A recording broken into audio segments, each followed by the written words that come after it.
September 5th, so don't wait. Stop by Old West Federal Credit Union in Baker, Union, or LaGrande today for your chance to win Pendleton Roundup tickets at Old West Federal Credit Union. Member NCUA. Baker City, this is Bill Schonley. The Rip City Rally is coming to you this year. Join us for some free family fun as the Rip City Rally presented by Moda heads to your town to tip off our 50th anniversary season. Enjoy free basketball contests, giveaways, and games for all ages from 4 to 6 p.m. Swing by Main Street between Washington and Court Monday, September 9th, and help tip off the Trailblazers' 50th anniversary season. Visit trailblazers.com/Rip City Rally for details.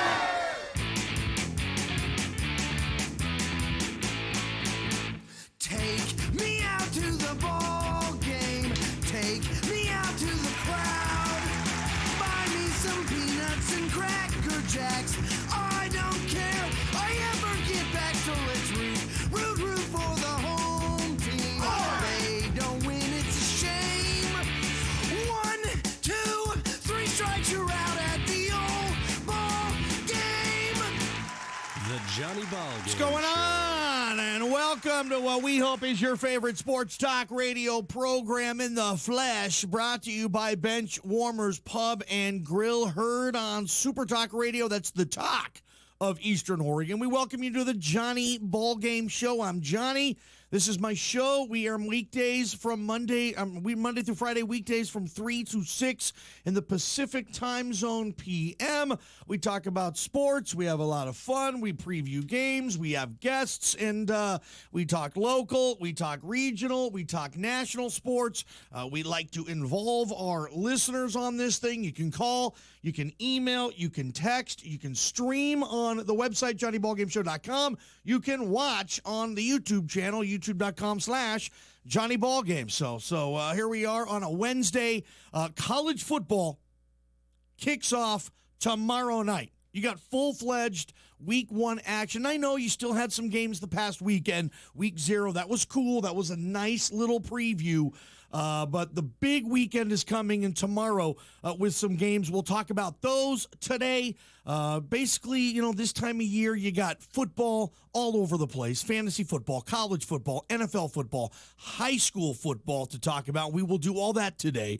There's baseball, kind of those dog days of August. Fit some baseball into the program today. My 5 bets. One of our favorite segments we do, we gamble on sports and go over point spreads and cool stuff like that. We will do my 5 bets today, first full week edition of that, so I'm excited about that in hour number 2. I got 2 guests on the program. He joins us every Wednesday for our Napa Auto Parts local sports update. That's Ronald Bond, the sports editor for the local LaGrande Observer newspaper. Bondy Boy Bondage will be in studio today, hour number 3. Our other guest today, excited to talk to my guy here. Had him on the show in the past, and he's done a terrific job. He is the quarterback of Eastern Oregon University, a local kid just over the hill in Pendleton he's from.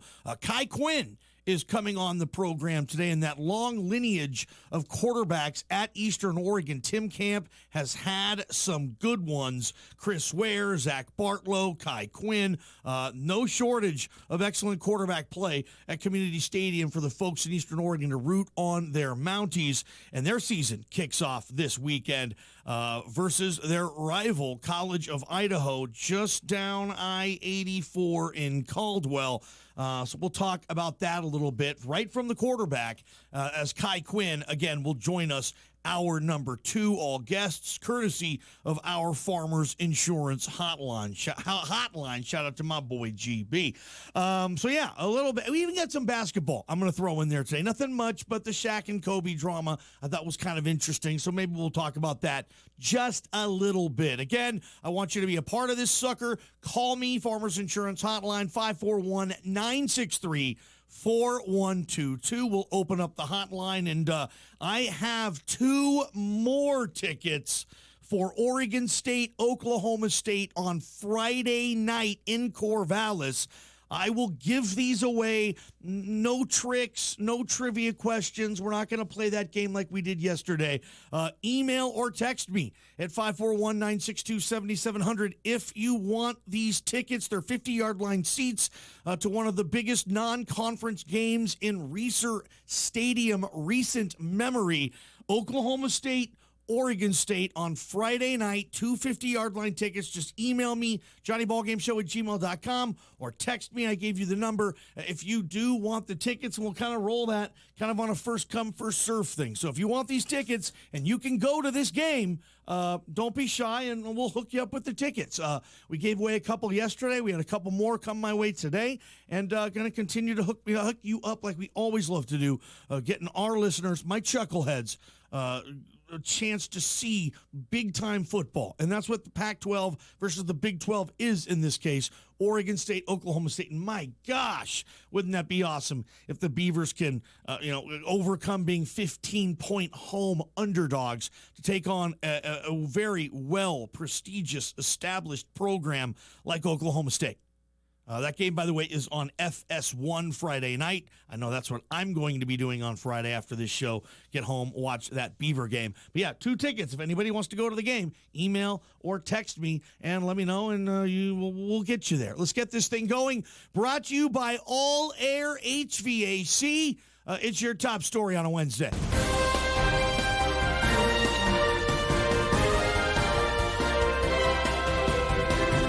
The Mariners are in a series with the New York Yankees from T-Mobile Park in Seattle. The Yankees don't come to Seattle often, usually 2 times a year type of thing, and they're always big deals. I've been to several. I've probably been to 10 Yankee games in my life at that ballpark or at the Kingdome, and it's just different when the Yankees are in town. What was the Evil Empire? I think they were nicknamed by Red Sox owner. Was it John Henry? It's just different when the Yankees come to town. Red Sox, Dodgers, Cubs, Cardinals. Yeah, those kind of flagship programs, franchises in baseball. It's just a little different when the Yankees are in town, or so it has been. Again, I've been to games. I remember one time I ran into Derek Jeter in downtown Seattle. I was standing right next to him on a crosswalk as we were waiting for the sign to say go. And I looked to my left, and Derek Jeter standing right next to me. I was like, oh my gosh. I just said, what's up, Jeet? He's like, hey, how you doing, man? And then we just walked across the sidewalk, across the street. I was right next to him. So I've been to Yankee games, and they're sold out. It's different. And there's more Yankee fans there than Mariner fans. And I'm sure that's the case with just about any ballpark in baseball when the Yankees come to town, which shocked me when I saw the numbers from last night. And I'm just farting around on my Instagram, just scrolling through, and a woman that I actually went to high school with, she got to go on the field yesterday before the Mariner-Yankee game, and she got a picture with Aaron Judge. I'm not sure who she knew or how she worked it, but she was on the field, and she had pictures. They had great seats. And I looked at the crowd, and I looked, kind of the third row underneath the Mariner banners. It was completely empty. And I'm looking up at the top, the upper decks, empty. I'm looking at the outfield. The first 5 rows had some people. Other than that, empty. And I'm like, well, what is this? Is this are the Minnesota Twins in town? Or is this a Yankee game? Was this after the game? Did she take these pictures before the game? And sure enough, no, she didn't. And I'm thinking about this, and I'm like, dude, that's a Yankee crowd? Like, I've never seen a Seattle ballpark, Kingdome, Safeco, T-Mobile, with a Yankee crowd of that attendance. And it kind of dawned on me, like, okay, cool. Maybe finally fans are like, I don't even care if it's the Yankees coming to town again. Mariners, no. Whether it's a price issue, whether it's what I think it's just the team being lousy issue. And so I'm like, okay, this can't be right. This can't be right. That there's no way I've seen the stadium that empty for a Yankee game. Now, okay, most school is back in session, right? It's a Tuesday night last night. Tuesdays are typically the lowest attended games of the week. But still, the Yankees were there. And the Yankees usually, hey, whether it's school, doesn't matter what day of the week, doesn't matter what time the first pitch is. I mean, those are the tickets when the schedule comes out, and whenever it comes out. You'll look at the schedule and you go and you buy the Yankee tickets. And trust me, and I'll tell you the attendance in a second, that game was probably sold out. People just didn't go. Because I'm telling you, at the beginning of the year, when you buy your tickets, the Yankee games are the first games to go. Yankees, Red Sox, if there's an interesting interleague game, Dodgers, Cubs, something like that come into town, sure. Braves, Mets, like a big-time team, Giants. But the Yankees, usually those rules don't apply to the Yankees. I mean, they're the flagship franchise on this planet, you could argue. And I'm talking, yes, all the English Premier Soccer League teams, La Liga, the big-time football or soccer clubs in this country. I mean, I think the Yankees top it all. With the history, obviously the tradition, 28 world championships, something like that? From Babe Ruth to Derek Jeter, and everybody in between, it's the Yankees. So I go on ESPN.com today, and I pull up the box score, and I look at the attendance, and sure enough, yeah, those pictures I saw, they weren't after the game. They weren't before the game. I mean, I've seen batting practice for the Yankees have more crowd, have larger attendance than I saw last night at that game. And I didn't watch the game. I was at bench warmers after the show yesterday. It was on the TV, but I wasn't really watching that closely. So I looked at the attendance, and Mariners-Yankees yesterday, 23,000. Okay, the average attendance for the Mariners this year is 22,000. Now, Safeco checked that T-Mobile holds about 47,000. So they're getting about 50% of their attendance this year are the Mariners. And you know what? Yeah, for a team that's over 20 games under 500, I guess that's what you could expect. If you build it, they will come. If you're lousy for going on 2 decades now, pretty soon they're not going to care anymore. And it doesn't matter how beautiful the ballpark is or the city or how affordable the tickets may or may not. It doesn't matter. If the team is lousy at some point, especially late August, season's over, school's back in sesh, football season's right around the corner, If you're going to give me the tickets, okay, I guess I'll make that work. But if not, I'm good. Well, it's the Yankees. Whatevs. So 23,000 fans for a Yankee game last night at T-Mobile Park. Never seen an attendance that low for a Mariner-Yankee game in Seattle. And again, I've been to the Yankee games 5-10 times. I've been to a lot of Yankee games. They're always packed. And trust me, I've been to a lot of games where the Mariners were 20 games under 500. I've been to a lot of those games. And they always sell out the Yankee games. And last night, that attendance was embarrassing. And I don't know if it's just that the team is lousy. I mean, honestly, outside of a couple of ballparks, I'm talking Dodger Stadium, I'm talking Fenway, I'm talking Busch, I'm talking Yankee Stadium, Wrigley Field, Coors Field. Most stadiums, attendance is down league-wide. Other than, 5-6 stadiums that I just mentioned. And the Mariners, averaging 22,000, have the 12th lowest attendance in baseball this year. 11 teams are drawing less fans per game than Seattle. So they're on the bottom half of attendance. Beautiful park, wonderful city. Typically, the Mariners are a top 10, top 15, certainly in the upper half of attendance, typically. But, yeah, not this year. And they can't even draw, even though, again, it's a Tuesday, school's back. They can't draw a Yankee crowd. And I think there's an issue with this. Now, I don't know if it's because the tickets are too pricey, but I'll tell you this. It has to have something to do with winning and losing. I mean, the two worst teams in attendance, this is easy. It's always Miami and Tampa Bay. They don't like pro baseball in Florida for whatever the reason be. The Marlins Miami Marlins, Derek Jeter's running this team. They're not even averaging 10,000 fans per game. Okay, that means like every NBA team gets more fans than the Miami Marlins do. NBA teams. College basketball teams are getting more. It's embarrassing. Second is the Tampa Bay Rays. Now, they're actually good. We all know why Tampa Bay can't draw. It's the stadium. It's the culture of that town. They couldn't care less about their baseball team. Move them to Portland. But the other teams, you look at the poor attendance. Baltimore, they stink. Kansas City, they're lousy. Pittsburgh, they have the worst record in baseball post All-Star break. The Pirates do. The Detroit Tigers, what are they, 40 games under 500? I mean, those are the 6 worst teams in attendance in baseball this year. 5 of them are way under 500. If you build it, they will come. And the Mariners are, like I said, 12th. 11 teams have worse attendance numbers than the Mariners this year.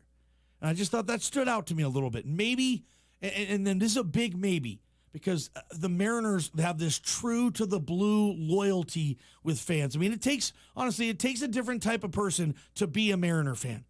Like you've accepted your place at the table.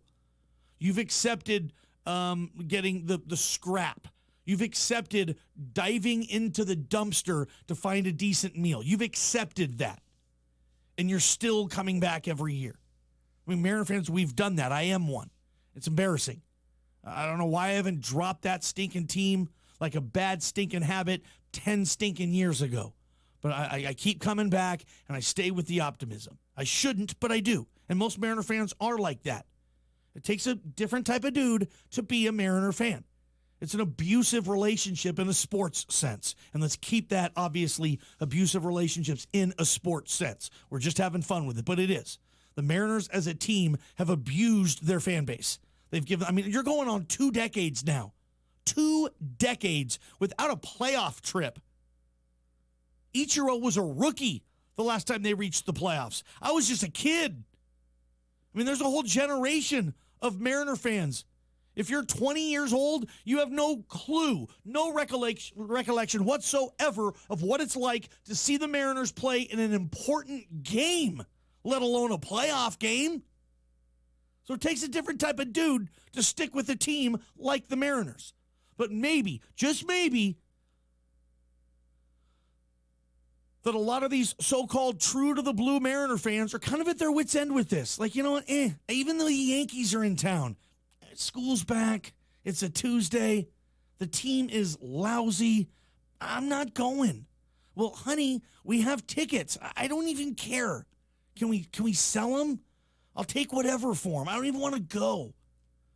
And the Mariners had 23,000 fans in attendance last night for a Yankee game.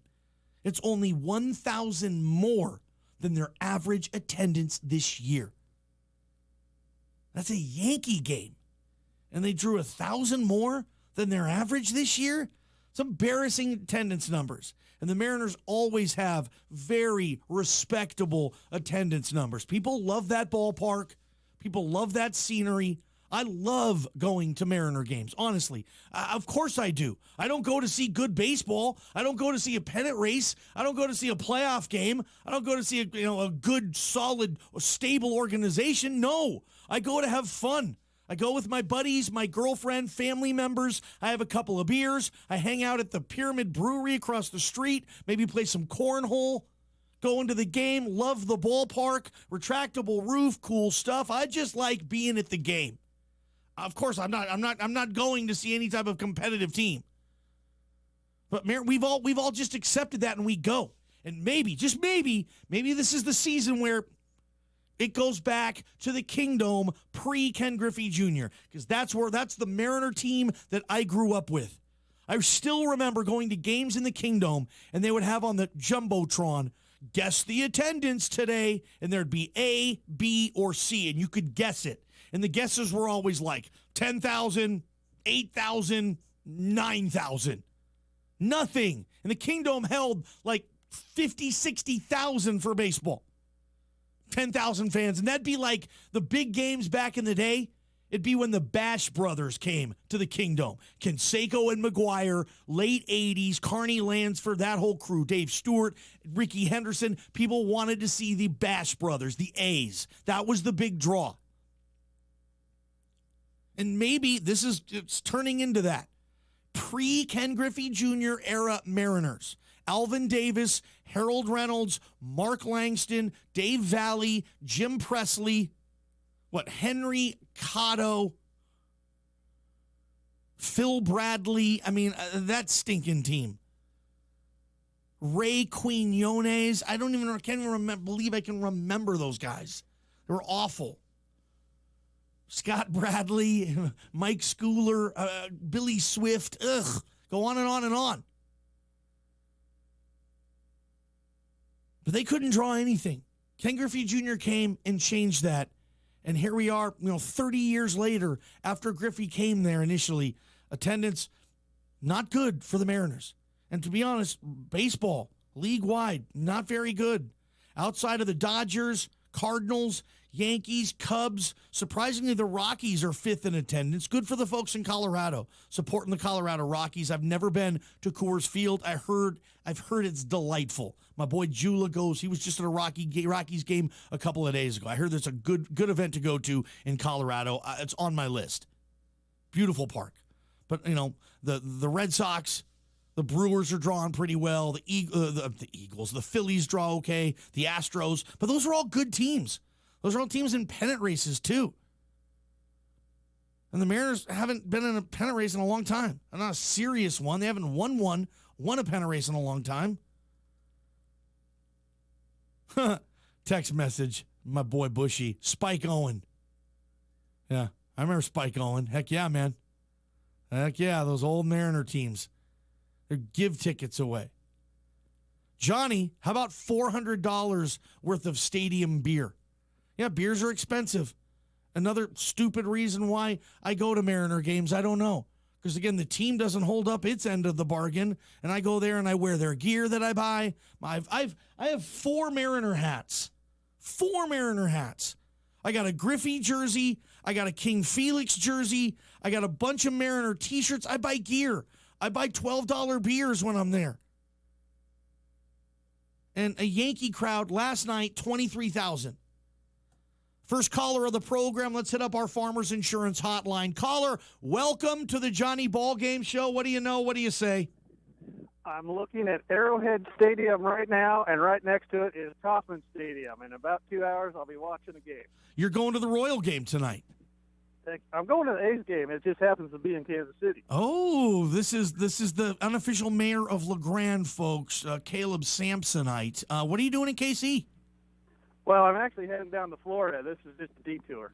A nice little detour. You're going to catch your A's at Kauffman Stadium. Look, never been to Kauffman. Love the water. They have the waterfall in the back, and I've heard that's a gorgeous stadium. Can you smell the Kansas City barbecue in the parking lot yet? There are people actually right next door to me because I'm hauling the trailer, and they are queuing it up already. I mean, there's people out here queuing. I mean, it's 2 hours before the game. There's some people with tents. It's not a ton of people like the football game, I'm sure, but and they put me way ways because I'm a big old trailer. Yeah, and the Royals are 40 games under 500 too. I mean, but that's a beautiful park. Hopefully your A's get this thing done today, Caleb. Hey, take a couple of pictures, and if you wouldn't mind, post them on the Johnny Ballgame Show Facebook page, man. Love to see the show. Love to see the action. We'll see what I can do, buddy. Thanks, man. Good stuff. That's King Caleb, the unofficial mayor of LaGrande from Kansas City, to watch his A's play the Royals. That's the beauty. Again, I love that about baseball, too. Going to different ballparks, this and that. That's cool. It'd be a heck of a lot cooler if the Mariners could, again, hold up their end of the bargain and not be abusive to their fans in a sports sense. We're going on 20 years, man. It's just... And they're not even showing up for Yankee games anymore. And good. I applaud the True to the Blue Mariner fans. I applaud it. I wish I had the guts to do that. It's your All Air HVAC top story. Hey, All Air HVAC is teaming up with Lennox And I want to tell you this, there's this Feel the Love campaign, okay? Go to feelthelove.com.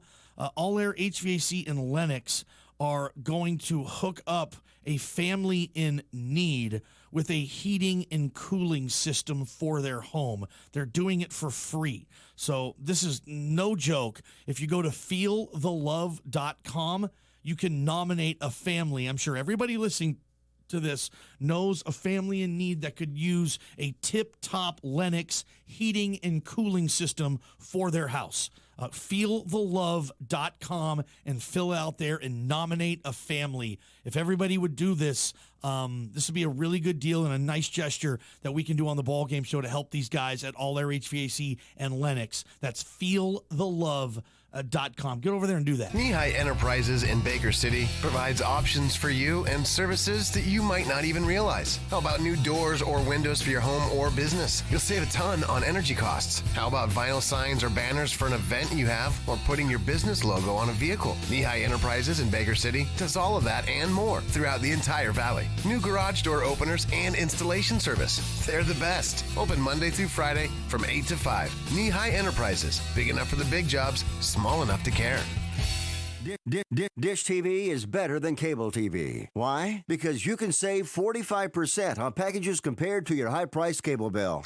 Wow. Take those giant scissors out and cut the cable and save with Dish TV. Plus, you get a free DVR upgrade to record your favorite shows and free installation. And with Dish Anywhere, you can watch TV for free on your mobile device. Act fast. You can save hundreds of dollars. Does your cable company do that for you?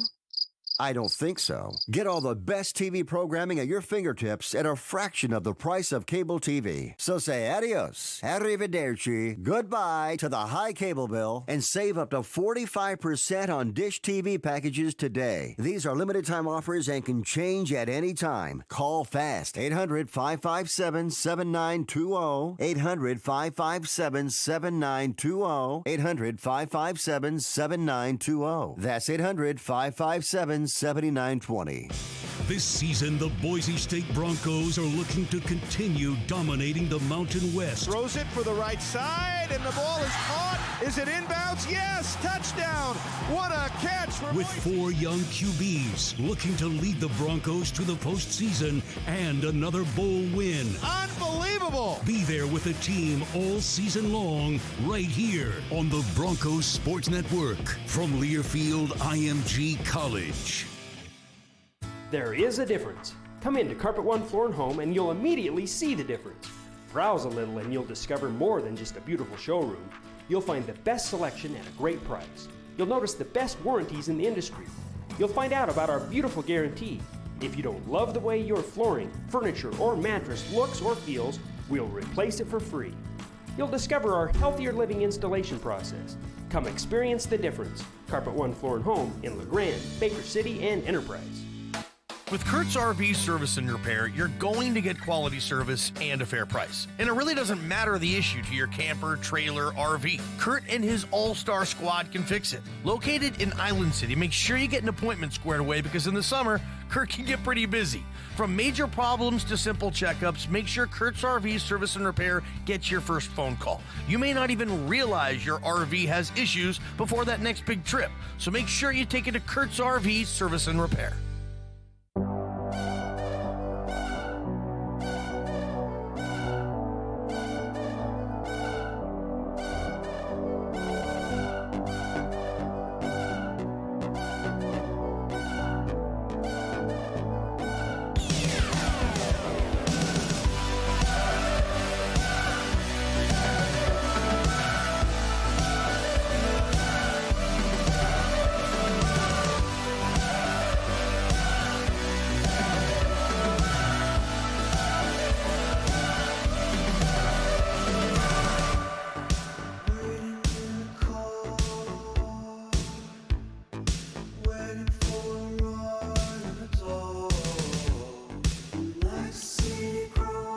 Ballgame show, Bench Warmers Pub and Grill. Appreciate everybody.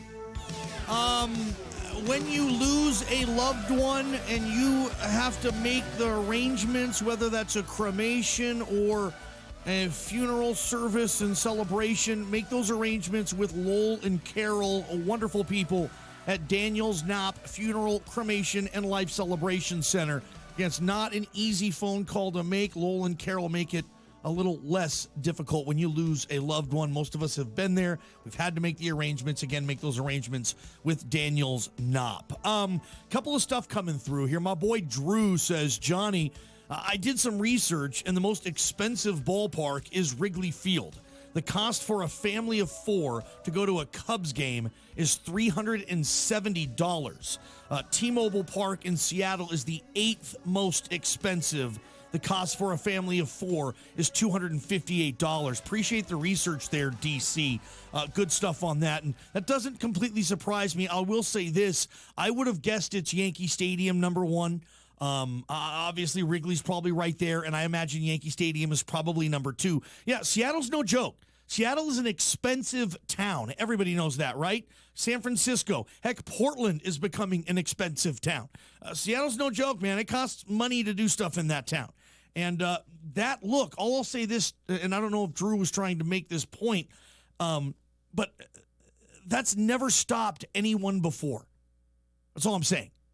Mariner fans have always showed up to that park, and way more often than not, the team stinks, and they still show up.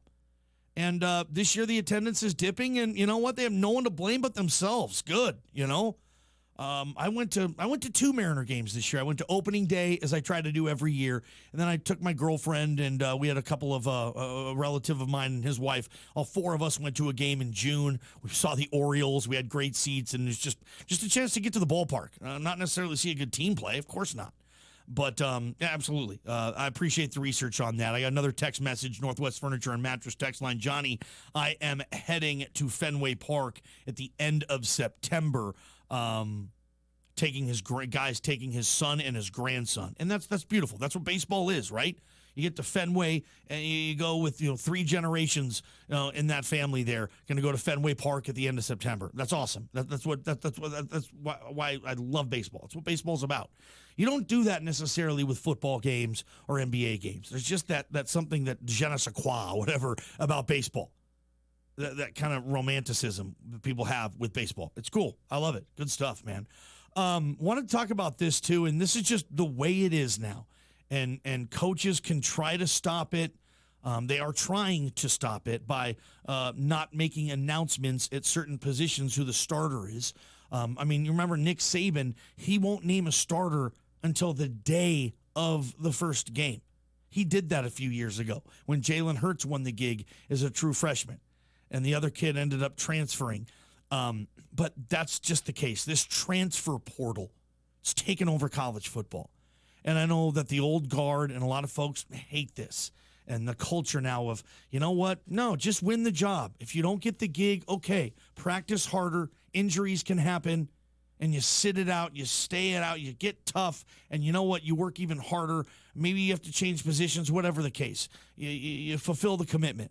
And kids aren't doing that. And I think a lot of these folks who get mad at this have kids that age. And they're obviously okay with it. I mean, mom and dad are okay with these kids transferring in most cases, you would think. The USC situation, a kid named Jack Sears, a big-time high school prospect, he's announced he'll enter the transfer portal, and he's going to leave USC. Now, in his case, he's 4th on the depth chart. And USC didn't release its depth chart until like yesterday. Think about that. USC plays Fresno State on Saturday, 3 days from now. And they didn't announce their starter until yesterday because this is exactly because, you know, they transfer. They don't want to stay it out. They don't want to stick it out. And that's, you know, whether it's an issue in college football, like it or hate it, certain teams can benefit from this. Jack Sears, a kid who committed to USC, is a redshirt sophomore. He's going to go to a lesser program, and that's going to be a big get for that lesser program. But at the same time, I'll just be honest, it just doesn't look well. It doesn't play well. It doesn't send I think, a message of what I think a lot of folks want this country to represent and want to be, and how they want this country to be. And, hard work and dedication and commitments and fulfilling and keeping up with that. And if at first you don't succeed, try again. If at first you don't succeed, transfer the hell out of there. That's the culture now. And you have mom and dad that are perfectly okay with this. Yep, it's okay, honey. You didn't get the job there. Yeah, the coaches must be all morons. Yep, go to another team. And then what happens if you don't start there? I mean, look what happened to Tristan Gebbia, the Oregon State backup quarterback. He was a freshman last year at Nebraska. He didn't get the job. He didn't even tell the coaches. He went to the registrar's office at the University of Nebraska, and he withdrew from all his classes, and he called his dad, and his dad flew out there, picked him up, and they took him home because he didn't get the starting job as a freshman. He ended up transferring to Oregon State. I saw him on the sideline last year when I was at a Beaver game. Saw him right there on the sideline. And I thought, okay, this is a good get for the Beavs. This was a 4-star kid who went to Nebraska. Didn't get the gig as a freshman, so here he is in Corvallis now. He had to sit out last year. Tristan Gebbia. And he didn't win the gig this year. Jake Luton beat him out. I mean, is Gebbia going to transfer somewhere else now? Is he going to leave? Maybe I'm being too harsh, being critical of the kid, and I don't know the inside and out of the situation, but gosh, you hear about this every single day. Another kid leaves his school because he's not playing. And again, certain schools can benefit. I mean, think about this. The University of Georgia has 3 quarterbacks starting at big-time schools. Jacob Eason, starting at Washington, former Georgia quarterback. Justin Fields, starting at Ohio State, former Georgia quarterback. And Jake Fromm, current Georgia quarterback. I mean, back in the day, all 3 of those dudes would be on the same team. Now, hey, one's at Washington, one's in Columbus, and the other's at Georgia. So does it benefit the overall sport because you have, the best players are playing somewhere, but just this culture of, hey, coach, yeah, I'm going to come to your school. I'm really excited about it. Just FYI, though, yeah, if I don't start as a freshman, yeah, I've already talked to my dad about it. We're out of there. We're going to transfer. So I'm going to commit. I'm happy to be a part of your school. I'll sing the fight song. I love it. But, yeah, if I don't start, I'm going to go into the transfer portal, and we're going to get out of there. Yeah, my dad, he said that's best for me. And that's where it is now. And coaches are trying to slow it down, not naming a starter. The kid's not going to transfer if he does, they're not naming a starter until, the night before the game, first game of the season.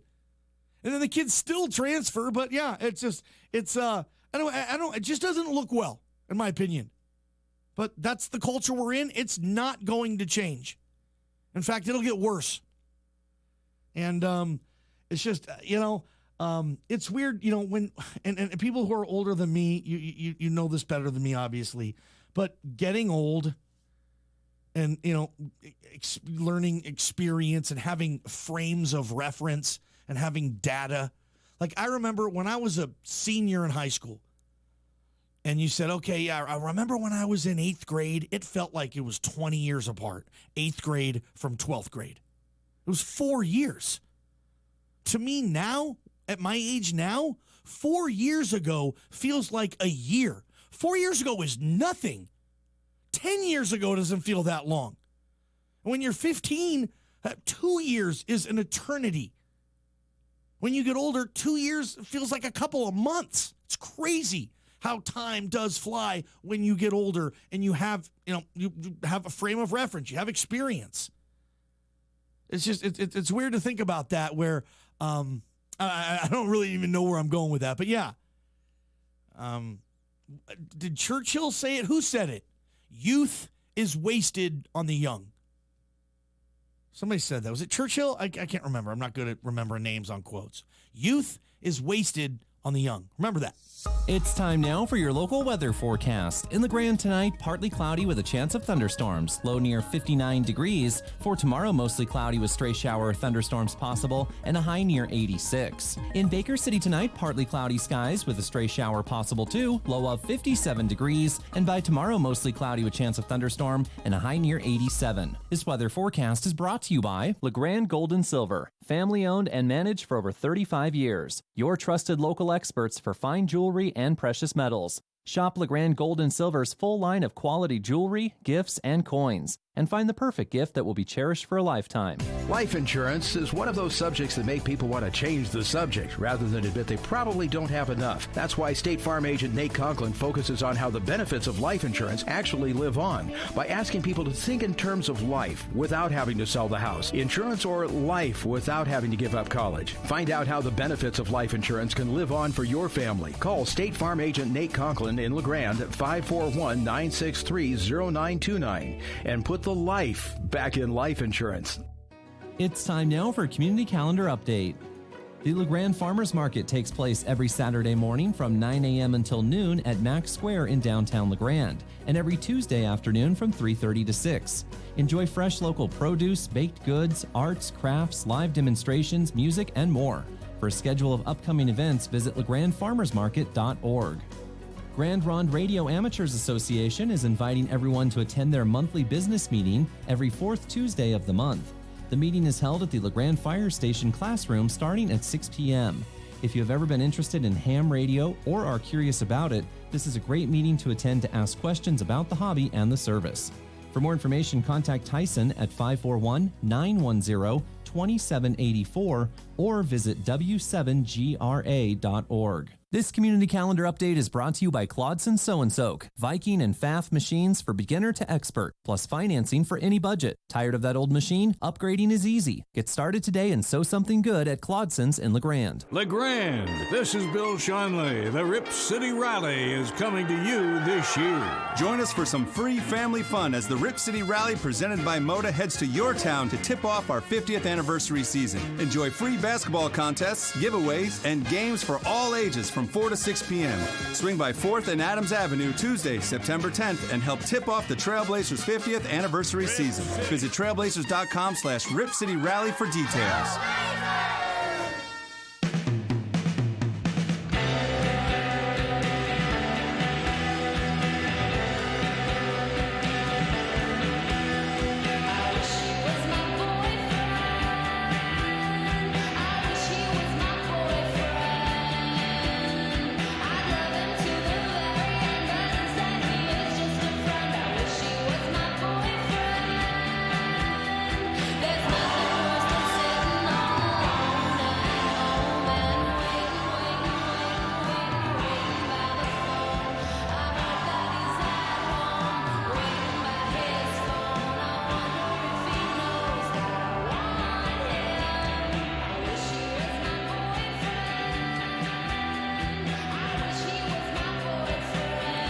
Johnny Ballgame Show, Bench Warmers Pub and Grill.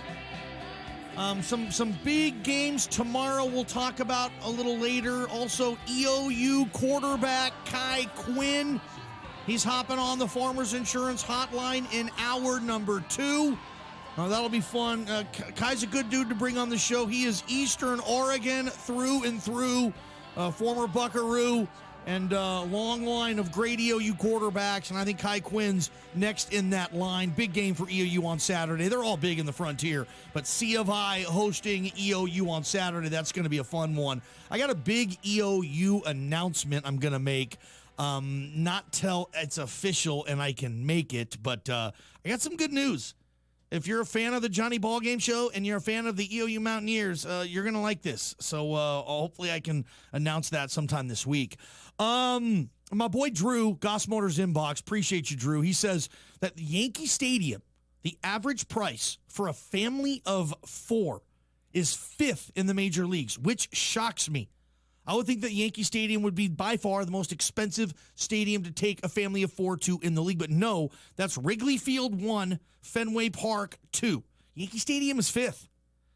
So good for them, I guess. I mean, you'd think they could charge more. They don't. I think a lot of us, and I don't know if I would, I'll just be honest, and I don't think anybody's going to disagree with me on this, but I'm I'm not the hardest worker ever, okay? I'm not. Loser! You know, my dad would call me, my dad would always call me like, hey, stop half-assing it, whatever that means.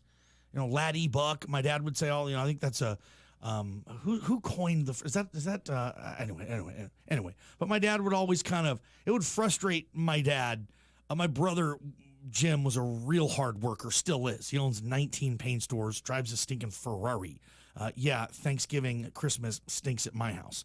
But he was always a real hard worker, and I wasn't. Like, I would just try to get work done just to get it done.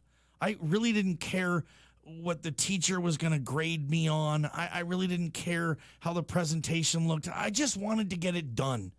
And I just wanted to, go home and talk or play video games or sports or whatever. I just, I half-assed it, as my dad would say.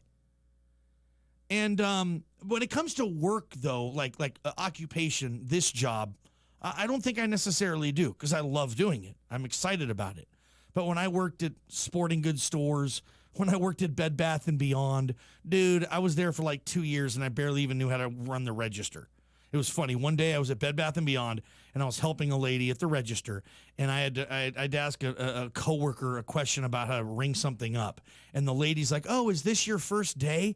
And the person that I was working with just started busting up laughing. And she was like, he's been here for 2 years. It's just like, yeah, okay, whatevs.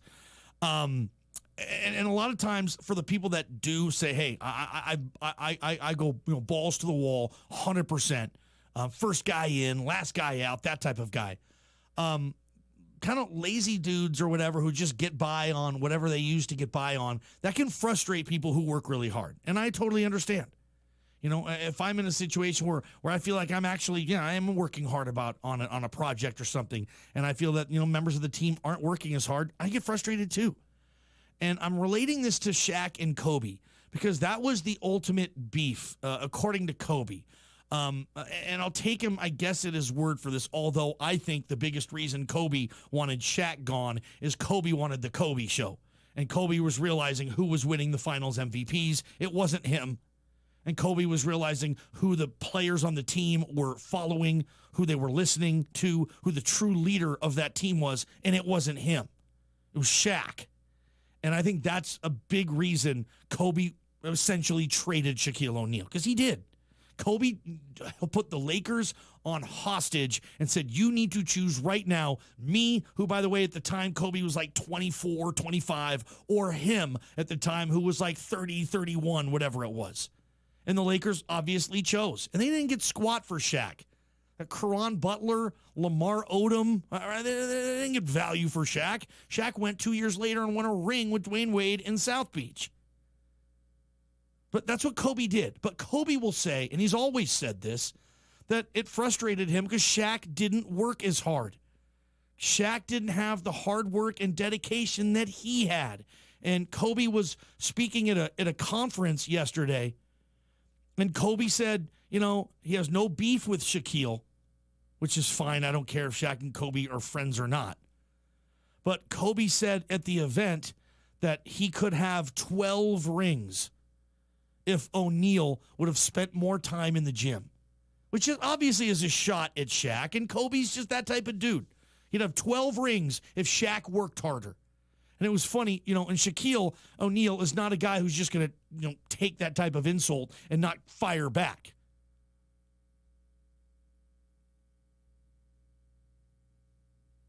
Shaq said, you would have had 12 rings if you passed the ball more, especially in the finals against Detroit. I thought that was kind of funny. And Shaq also said, you don't get statues by not working hard. But it's just interesting because I think, in Kobe's eyes, like, hey, Shaq could have been, and Kobe said this, Shaq could have been the greatest player of all time. He didn't work as hard as he should have. And Kobe and Kobe's work ethic, I've talked to players in the NBA, I've talked to coaches in the NBA. It's insane. And Kobe was one of those dudes who was just driven by that quest to beat Jordan or whatever. And some dudes are like that. You know, I mean, I'll be honest. I'm not like that with my job. Like sometimes I'll go home and I'll listen to the show and I'll put notes and I'll do homework. But I mean, a lot of times I don't. I do the show for 3 hours. I essentially clock out. I go home. I watch a movie. I talk to my girlfriend, whatever the case. I'll pet my cats. I go to bed or whatever. I'm not thinking about tomorrow's show yet. And could I, if I did, would the show be better? I guess, probably. I don't know.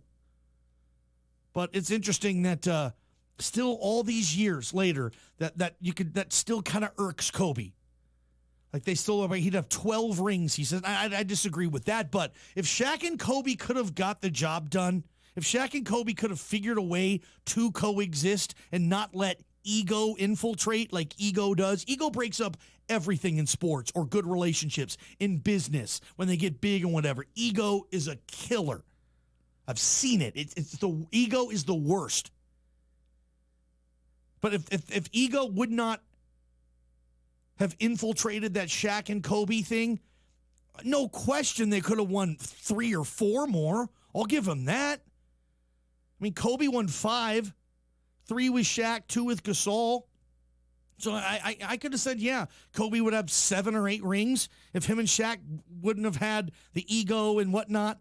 But I think Kobe had a much bigger ego than Shaquille O'Neal. Not to say that Shaq didn't have an ego. Everybody has an ego in some regard, but not Shaq didn't like Kobe. I mean, like an ego like Kobe. And I honestly believe that Kobe, he wanted that franchise, and he didn't have it. It was Shaq's team. Shaq was the leader.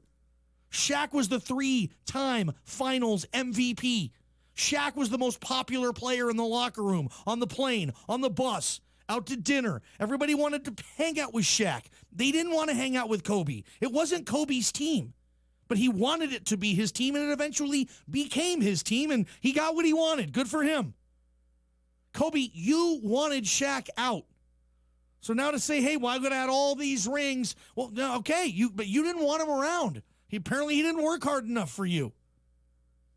But interesting that still flies around. Ballgame Show, Bench Warmers Pub and Grill. Tune in with John Cruz on Northwestern Outdoors and America Outdoors Radio Sunday mornings. Get the scoop on wildlife watching, conservation, camping, hiking, horseback riding, bicycling, and more. He's also not afraid to cover tough topics and ruffle a few feathers. Join John and the experts Sundays, 7 a.m. on Super Talk Radio for Northwestern Outdoors and America Outdoors Radio Show. Sponsored by Island Express Lube and Car Wash. Spend less time under the hood and more time in the outdoors with Island Express Lube and Car Wash. It's true. You rely heavily on your feet to get you places you have to go and places you want to go. For work or play, you're counting on footwear every day. RNC Family Store, the serious outfitter for feet and much more, offering full spectrum footwear and selection. From kids to adults, outdoor professionals, athletes, hikers, or anyone who wants the best for their feet. And with new management offering a complimentary clothing line, including pants, jackets, hats, and more. RNC Family Store, your new go-to before you go out. Come see us in Bearco Loop, LaGrande.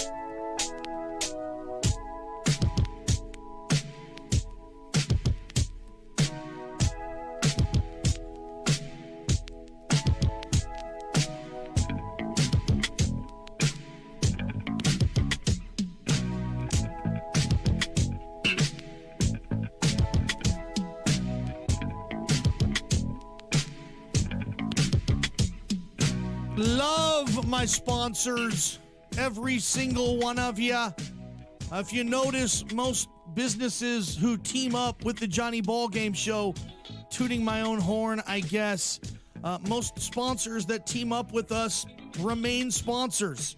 They don't leave us, and I'm dang proud of that. Shout out to the crew at Joe Beans.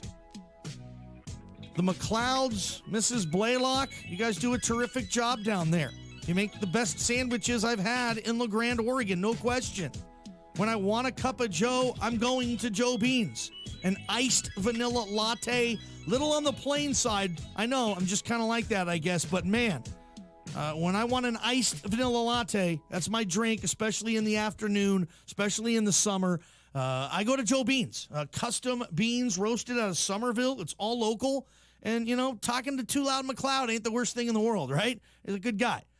Make sure you got Joe Beans in your rotation. They're great sandwiches, Excellent beverage options. Oh, the pastries. Oh, at Joe Bean's in downtown LaGrande Adams Avenue. Big games tonight. The Mariners played a day game, so I'm not really going to take you there.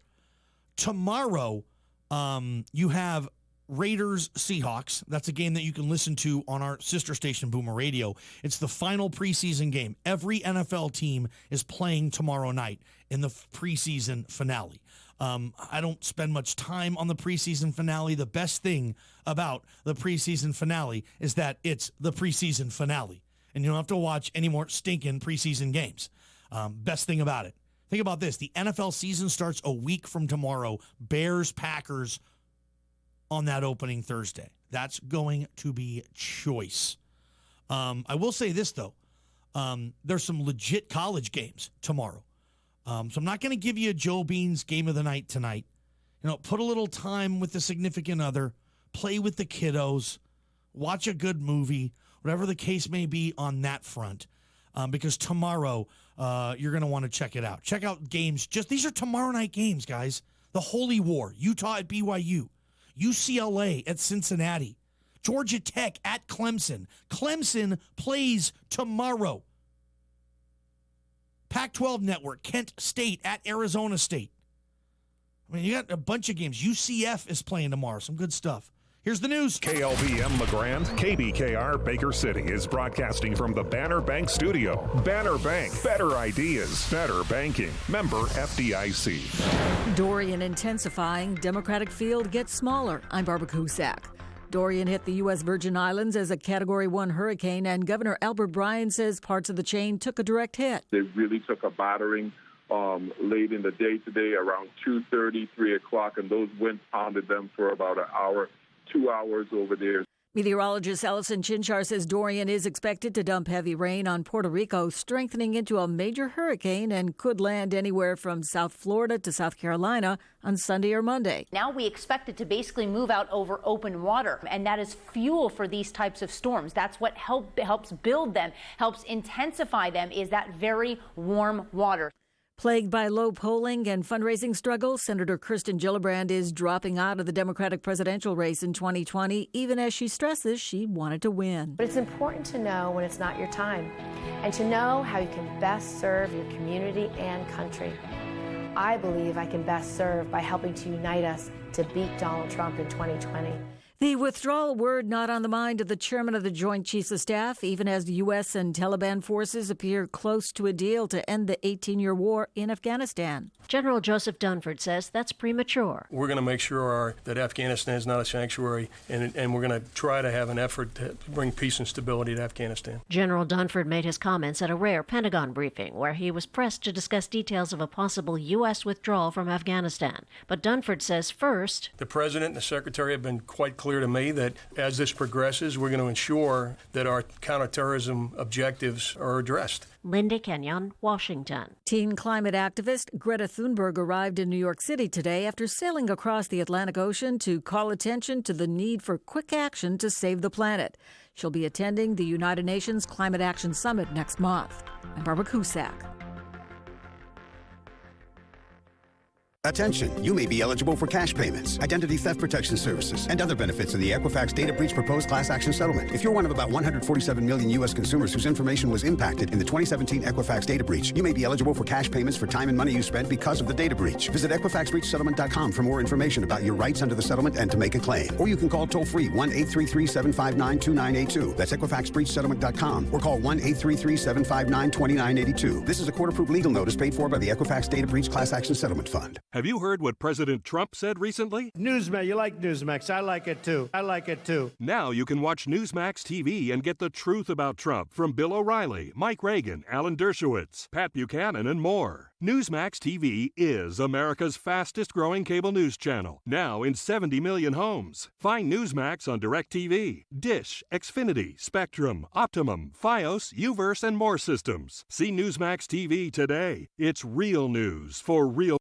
It's time now for your local weather forecast. In LaGrande tonight, partly cloudy with a chance of thunderstorms, low near 59 degrees. For tomorrow, mostly cloudy with stray shower or thunderstorms possible, and a high near 86. In Baker City tonight, partly cloudy skies with a stray shower possible too, low of 57 degrees. And by tomorrow, mostly cloudy with chance of thunderstorm, and a high near 87. This weather forecast is brought to you by LaGrande Hospital. For information on who we are and all we do for the community, please explore our website at grh.org. Grand Ron Hospital, big city medicine with a hometown touch. Hello, Johnny. Baby doll, just give me a second here. You were right. Not taking your car to Island City Speed Loop was a mega mistake. It's a mistake I've learned from, baby doll. Please. Well, I would hope so. When it comes to maintenance for your dollar, there's no comparison to Island City Speed Loop. I miss you. The cats, Mookie and Ray Ray miss you. Johnny, I can't. You taking my car to that third-rate chop shop was a deal breaker. Bye-bye, Ballgame. Preserve your relationships with responsible vehicle maintenance at Island City Speed Loop. Oregon State football has returned to Reser Stadium for head coach Jonathan Smith's second season back with the Beavers. Select which games you see this year with a Build the Dam mini plan starting as low as $92. Prices vary by location. Don't miss any of the fantastic action this year. To secure your seats, call a representative at 541-737-2050 or visit beavertickets.com today. Take me out to the ball game. Take me out to the crowd. Buy me some peanuts and Cracker Jacks. I don't care. So let's root for the home team. They don't win, it's a shame. 1, 2, 3 strikes, you're out at the old ball game. The Johnny Ballgame Show. Hour number 2, Johnny Ballgame Show, Bench Warmers Pub and Grill. All these games that I mentioned, they're all going to be airing tomorrow at Bench Warmers. Georgia Tech at Clemson. Like, those are 2 Power 5 teams, dude. That's an ACC conference matchup. That's tomorrow night at Benchwarmers. The Holy War. This is a game they should play every year, and I hope they will get this thing going on a yearly basis, but they don't anymore. And that's the Holy War. Utah versus BYU. I know people who live in Salt Lake, in Provo, and I know people who root for BYU diehard. And BYU's got a lot of pride in that football program. And I know I have a lot of listeners. I talked to a lot of you. I have a lot of BYU listeners. There's a big LDS community, a lot of LDS folks in these parts, LaGrande and Baker City. And I'm not just throwing them all in one, labeling them. But yeah, a good portion of LDS folks love their BYU Cougar football, and rightfully so. BYU's given them a lot to root for over the years, over the decades. I mean, tell me the last non-Power 5 team to win a national championship. BYU, 1984, led by quarterback Robbie Bosco. That game's tomorrow night at Benchwarmers. Remember, Pac-12 Network, NFL Sunday Ticket, all at Benchwarmers. I love benchies this time of year when it comes to football. A game is always on. Justin Marler, his team down there, they're doing a terrific job at Benchwarmers Pub and Grill. Remember that Saturday Night Live skit? Chris Farley is it's an interview-based program, and the classic one is when Chris Farley is interviewing Paul McCartney. Remember that? And his question, he's just like, hey, remember when you were in the Beatles? And he was just in awe. He was just completely starstruck, and it was just delivered like one of the true, in my time, one of the great physical comedians of my lifetime at his apex, just doing what Chris Farley did, making you stinking laugh. Man, that was a funny dude. Rest in peace, Chris Farley, right? If you haven't heard the Adam Sandler song that he wrote for and about Chris Farley, he wrote this song within the last year. Go to YouTube and type in Adam Sandler, Chris Farley song. It's awesome, man. A wonderful tribute. No pun intended for Chris Farley. That was awesome, man. It's great. But I booked a guest, and if you follow me on Facebook, maybe you've seen this post already, but you're hearing the promos for the Rip City rallies that are coming to Baker City and LaGrande. All Blazer broadcasters, a former team, we don't know, a former Blazer, an alumni, Blaze the mascot. And on Monday, September 9th, the Blazers, that contingency, will be in Baker City. They're going to be setting up at a park. They're going to do a Rip City rally. They're going to give a free basketball clinic from 4 to 6 p.m. We want everybody to be there. And on Tuesday, they're going to do it in LaGrande, down there by, what were they called, where they have the farmers market, that location. And they're going to be down there on Tuesday, September 10th from 4 to 6. And they're going to swing by the radio station, the whole Blazer crew. And it's going to be epic for me. When I was growing up, I realized that I probably wasn't going to be able to be a professional athlete, which is what I always wanted to be. I almost wish when I was a kid I wanted to be. I wish I would have wanted to be an actor or something. I think maybe I could have done something with that. Not like mega famous, but yeah, I think I wish I would have gotten into more plays and theater and stuff like that because I love that stuff. But I was just all into sports, and it wasn't. The theater kids weren't exactly sitting in the back of the bus hanging out with the cool kids, and for whatever reason, I wanted to do that. I'm an idiot. But I always wanted to be a pro athlete. And when that kind of dawned on me, like, dude, this isn't going to happen. I wanted to be a broadcaster. I wanted to call games.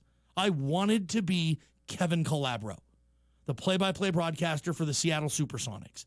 I wanted to be Kevin Calabro. And he was my idol, more so than even like a Chris Berman. Like, Kevin Calabro was my guy. And when the Blazers hired Kevin Calabro a couple of years ago, I was just like, oh, my gosh, this is wonderful. The Blazers, first off, Rip City fans, and I know you love Bill Schonely, and no one will ever replace him. But when the Blazers hired Kevin Calabro, I thought, oh, Blazer fans, Rip City doesn't know how big time they hit this out of the park getting Kevin Calabro. He was working for ESPN. He was the national ESPN radio guy. He did not leave Seattle to go to Oklahoma City. He was upset by that. And when the Sonics were sold and moved, Kevin Calabro said, okay, I'm out. And he worked for ESPN as a national guy, and then he wanted to get back and have a sense of team and be back with the team. And he got hired by the Blazers to do their TV. And him and Lamar Hurd, I think, do a good job. I love Kevin Calabro on the call. But, I mean, my teams, first with the X-Man, Dale Ellis, Tom Chambers, Nate McMillan, those Sonic teams, and then obviously to Gary Payton and Sean Kemp, Detlef, and those teams, George Karl teams. Kevin Calabro was the guy. And I'll never forget this, too. Like, this was 93, 94. Okay, this was the year that the Sonics lost to the Denver Nuggets in the first round, which was like the worst thing that ever happened to me in my life. I lived a charmed life. Not a lot of things, fortunately, in my life, not a lot of things were too unfortunate, right? Like the Sonics losing was like the worst thing that ever happened to me. I'm not lying. And anyway, the games weren't all on TV, hard to believe back then. Even in the 90s, some games were radio only. Some home games, away games. Not every game was on TV. You got most of the people my age, you remember that.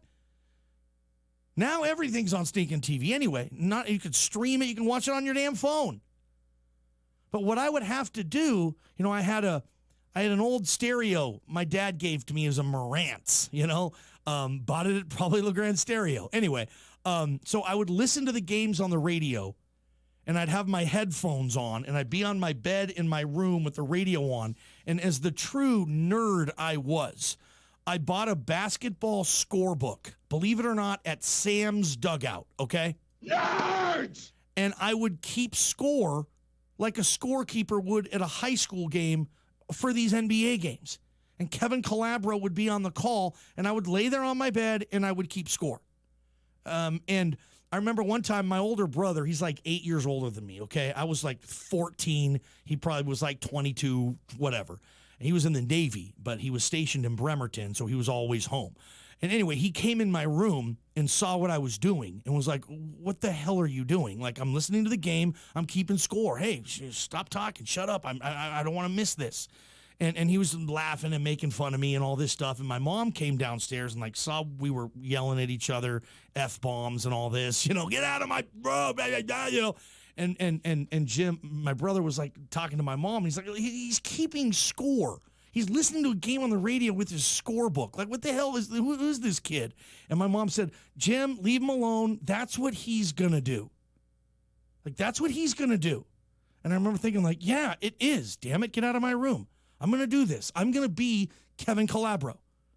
I'm going to take over for him. I'm going to be the play-by-play broadcaster for the Sonics, and I'm going to take over Kevin Calabro's job. I always know his calls. Get on that magic carpet ride. Eddie Johnson hit it from the top of the logo. Like, I still remember his calls. He coined the Rain Man, you know? And I loved him. I've never met him. The only time I've ever really seen him in person, I was standing in line to take my picture with Santa Claus, and he was there at the same mall I was at with his kids. And I was like shaking, like, oh my God, that's Kevin Calabro.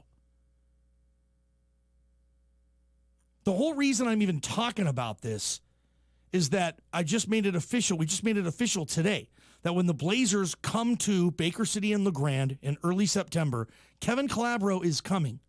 And Kevin Calabro is going to be at this radio station in the Banner Bank Studios on Tuesday, September 9th at 8 a.m. He's going to be here. And I'm going to get to meet him. Pictures, the whole thing. Like Lamar Hurd's coming. Everybody's coming. Brooks coming, the sideline reporter. She's terrific too. But I'm going to get to meet him. And I'm going to interview him. He's coming on the damn show like a week before he comes to LaGrande. Kevin Calabro's calling in the show to pump up the Rip City rallies. I'm going to get to interview this dude. And I've interviewed NFL coaches. I've interviewed Randy Moss. Both Harbaughs. Like some pretty big gets. Brian Bosworth. Larry the Cable Guy. Like, I've interviewed a bunch of dudes. When I was at ESPN, like, we got mega guests. It was fun. And after a while, like, I've interviewed NFL GMs, Mark Dominic, coaches, players, baseball. You know, like I have Tony La Russa's cell phone number in my phone. I have Terry Francona's cell phone number in my phone. I'm such a name dropper. I have no shame. I'm such a yahoo. Loser! But yeah. But none of those interviews, none of them are going to get my blood flowing. Fist pumping, karate kicking in my living room, like bringing on Kevin Calabro. Oh, and I hope you guys are able to tune into that, because the mustard is gonna be on the hot dog that night. I'm gonna get on that magic carpet ride, and I'm gonna blow him away with my Sonic nerdness. Trust me on this. But anyway, I'm going to feel like Chris Farley interviewing Paul McCartney. Like, I hope I don't mess it up. Because that was my whole, like, childhood. Like, that was my guy. I got goosebumps right now. Kevin Calabro is coming on the Johnny Ballgame show in like a week, dude. Kevin Calabro. And most of you guys are like, who the hell is Kevin Calabro? I don't even care. But there's certain people that you have, maybe in your profession, or people you looked up to. So heck yeah, man. I am just so pumped for that interview. I'm already prepping on questions. I'm going to give him my favorite calls. Like, again, I'm going to blow him away. And then when I meet him in person, I don't know, I might just go up and hug him. And obviously, I'm not Kevin Calabro. I wanted to be him when I was a kid. And, you know, I guess I'm a broadcaster on a way, way, way super lower level. But I'm kind of doing what what he was doing. I mean, I've called games a lot. I called basketball a lot. I've stolen from him so much stuff. Nothing but the bottom of the net. I used to say that stuff when I would call Idaho Vandal basketball games. I would use Calabroisms. You know, gets the ball on the low block. Like, he would have stops and pops. Just everything, man. Anyway, he's coming on the show. I just thought I'd share that with you because, dude, that's going to be so much fun for me. Bringing him on the Farmers Insurance Hotline. My boy Greg Blackman just saw you last night, GB, 1430 Washington Avenue. He is a mega player in the local insurance game. Greg Blackman will insure anything your pets, your boat, your house, renter's insurance, your ATVs, your vehicles. Look, if you're not going to Greg Blackman, you should. GB, Farmers Insurance, Greg Blackman, LaGrande, Oregon, 1430 Washington Avenue. I love his rig, too. He drives one of those was a Chevy Colorado, purchased at Goss Motors. Greg Blackman. Let's go have lunch sometime. Good stuff, man. But yeah, Kevin Calabro. That's just going to be so much fun. I'm just counting the hours. Ballgame Show, Benchwarmers Pub and Grill. My 5 bets. Ha ha ha! That's coming up next. Johnny Ballgame here at MJ Goss Motors for another press conference with financing manager Kyle McCandy. Mr. McCandy. Ballgame, fire away. Rumors swirling around about your new Warranty Forever program. Can you confirm? I can confirm. We're super excited, but better yet, so are our customers. I heard you skipped out on the last training session? Training. We're talking about training, not a sale. We're talking about training. Not warranties forever, but we're talking about training. You know what? I'm done with this presser. I got warranties to give away. The Grand Ron Amateur Golf Tournament is September 6th through 8th at the LaGrande Country Club. Register now to play against the best of the best. You could sink a hole-in-one to win a huge prize or show off your putting skills to win $5,000. Our dinner and auction Saturday night features exclusive items such as a weekend at Minum Lodge and a collectible pinball machine. Non-golfers are welcome to come to our dinner and auction as well. All funds go towards patient care equipment and help save lives. Go to grh.org/golf to register, and I'll see you on the fairway. His wife's words echoed in his mind. You never fix anything around here. Well, today that would change. He would fix the water heater. He'd show her that he was the handyman of this house. He was more than capable. Oh, no. Covered it. August 14th, 2008. Talk to farmers. We know a thing or two because we've seen a thing or two. We are farmers. Bum, bum, bum, bum, bum, bum. Underwritten by Farmers Truck Fire Insurance Exchanges and Affiliates. Products not available in every state. See your local Farmers Insurance agent, Greg Blackman, in LaGrande. More than 7.7 million American teenagers participate in high school sports every year, including about 101,000 here in Oregon. They're all learning essential life lessons, like the importance of hard work, time management, and self-discipline, skills that are helping them become better leaders and more active, responsible citizens. This message presented by the Oregon School Activities Association and the Oregon Athletic Directors Association. Baker City, this is Bill Schonley. The Rip City Rally is coming to you this year. Join us for some free family fun as the Rip City Rally presented by Moda heads to your town to tip off our 50th anniversary season. Enjoy free basketball contests, giveaways, and games for all ages from 4 to 6 p.m. Swing by Main Street between Washington and Court Monday, September 9th, and help tip off the Trailblazers' 50th anniversary season. Visit trailblazers.com/Rip City Rally for details.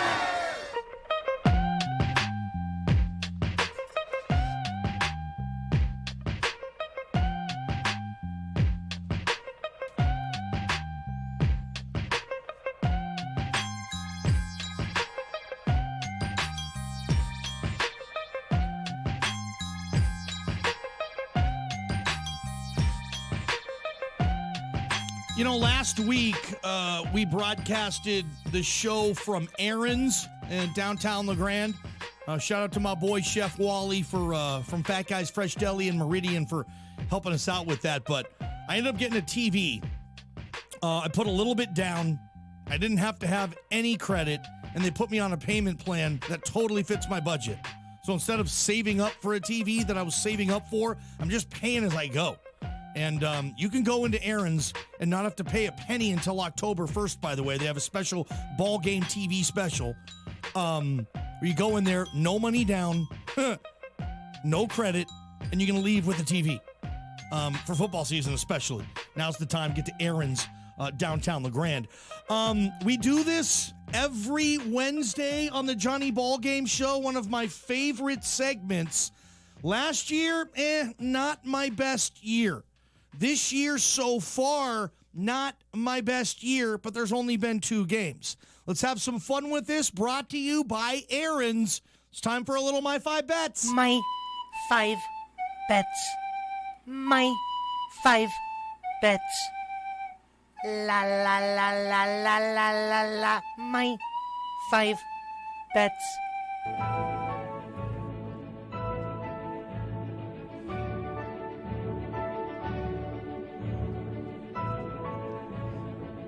Oh, nothing fires me up for gambling on college football like the Rudy music, right?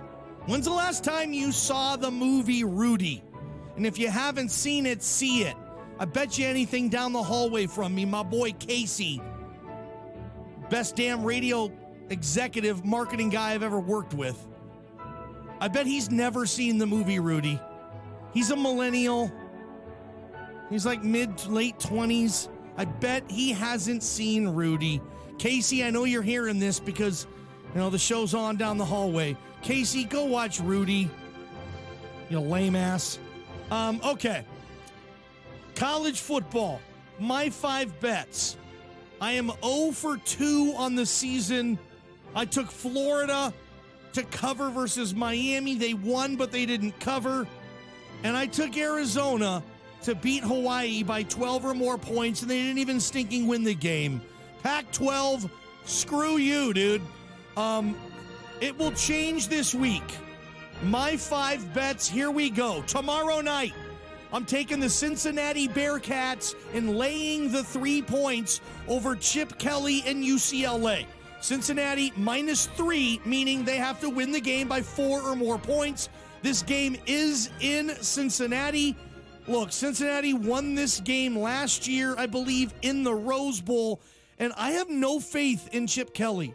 And it's crazy to think about, but the national championship that Chip Kelly guided Oregon to, the game in 2010, when they lost to Auburn in Cam Newton. Auburn coached by Gene Chizik. Think about this. 9 years later, where's Chip Kelly and where's Gene Chizik? I don't even know if Chizik has a head coaching job. He's probably a coordinator or a TV guy. And Chip Kelly is bumble-turding at UCLA. It's just crazy where it was. At one time, those two were at the top of the mountain. Now Chip Kelly, again, he's losing at UCLA. And I think they're going to lose tomorrow, and I think they're going to embarrass themselves. I have no reason to think UCLA will beat Cincinnati or that it will be close. Take Cincinnati, give the 3 points, bet against UCLA. You will laugh all the way to the bank. Next up, speaking of Auburn, speaking of Oregon. Hey, I'm not a homer. I'm not even a Ducks fan. I respect them. I like what they do, but I'm not a Ducks fan. And yes, it's Monday the 9th, Tuesday the 10th, where the Rip City Rally will be there. Anyway, and I don't think that's you can meet them down at the park. They won't be available to meet at the studio, unfortunately. Anyway, let's move on. I like Oregon. Oregon is an underdog, plus 3.5 points. Look, Auburn starting a true freshman at quarterback. Oregon starting a Heisman candidate and maybe the most experienced quarterback in the country. And the Ducks are dogs by 3.5? Hey, give me Oregon. Give me the 3.5 points. Hey, Auburn might win, but I don't think they're going to win by 4 or more points. And to be honest, I think Oregon's going to win the game. I just do. I think Oregon's a better football team than Auburn.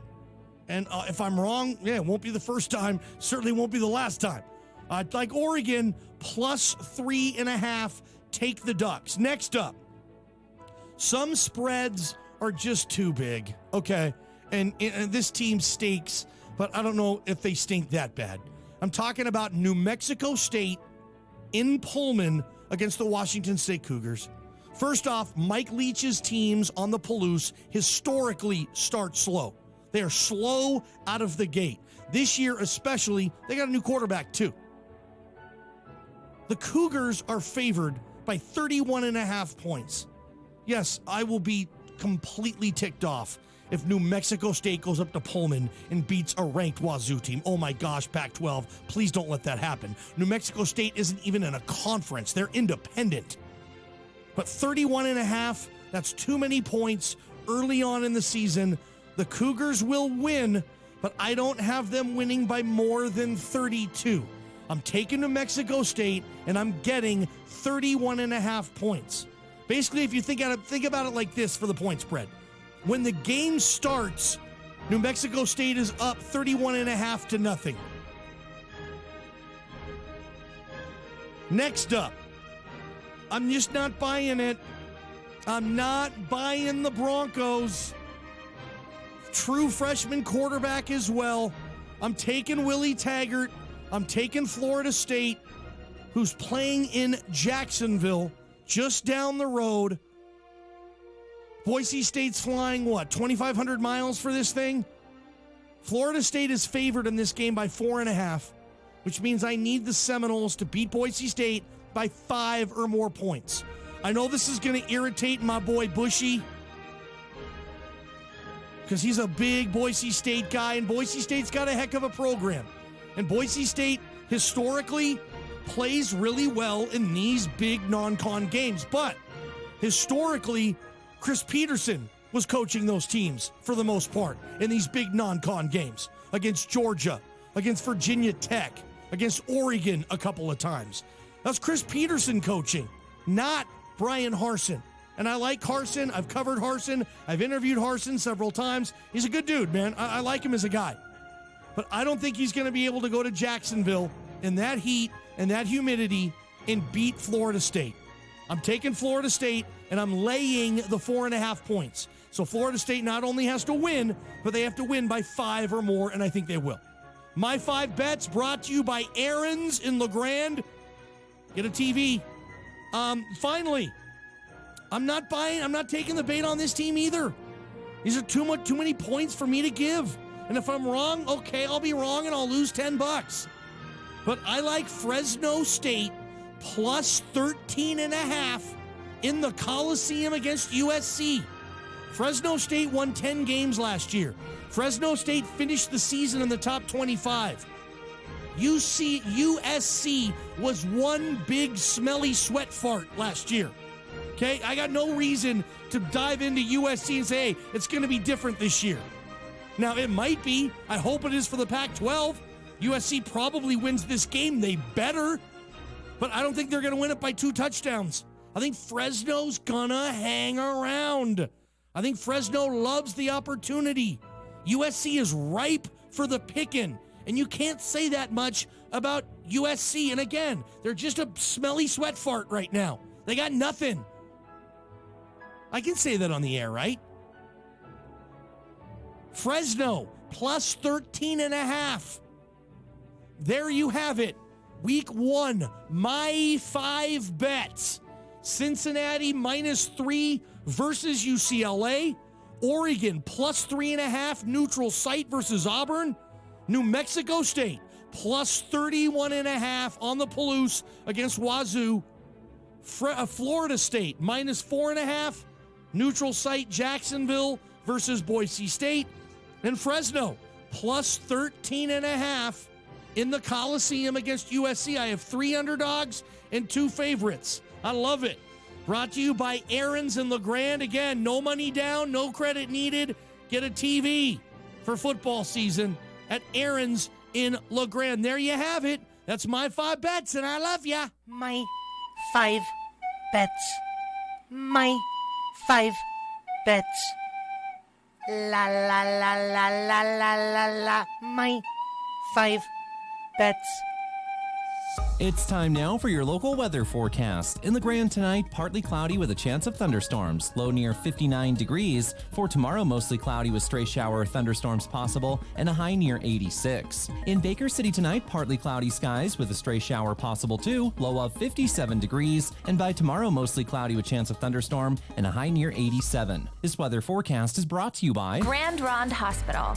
With our 25-bed hospital and 13 outpatient clinics, we offer acute, emergency, primary, and specialty care options for everyone. LaGrande Hospital.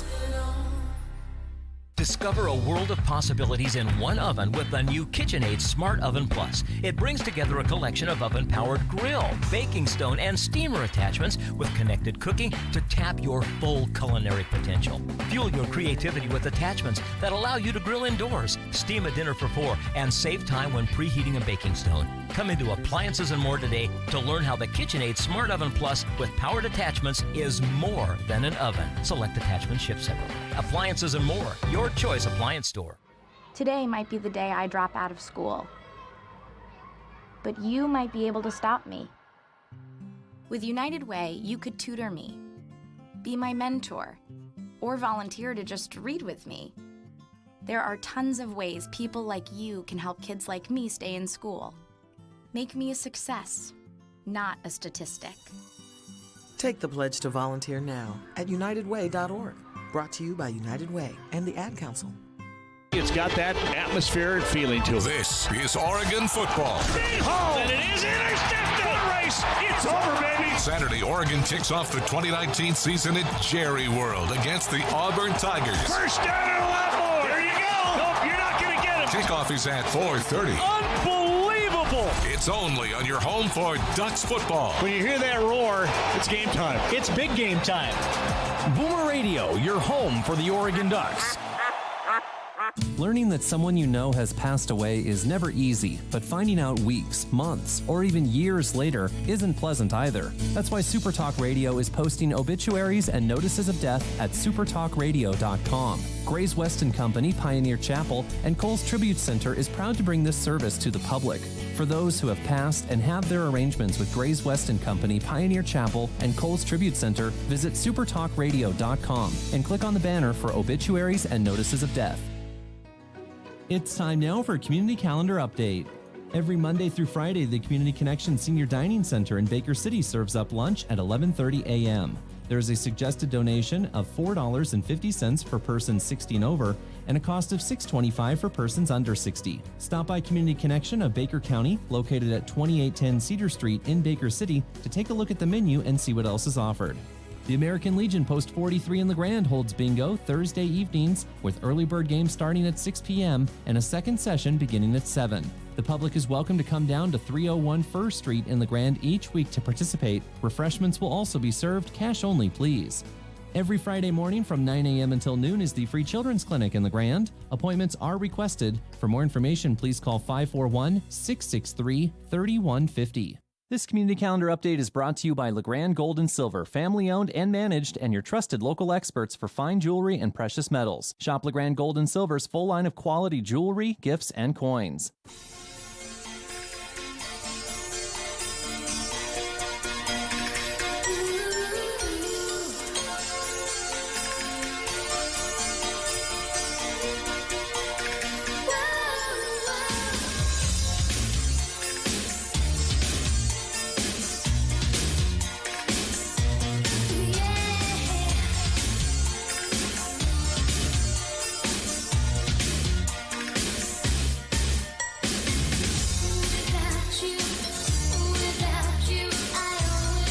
Listening to a little Debbie Gibson. My general manager, Travis, there's a request from him. He said he saw Debbie Gibson in concert for the 1987 Out of the Blue tour at Portland Memorial Coliseum. So, Travis, this is for you, my friend.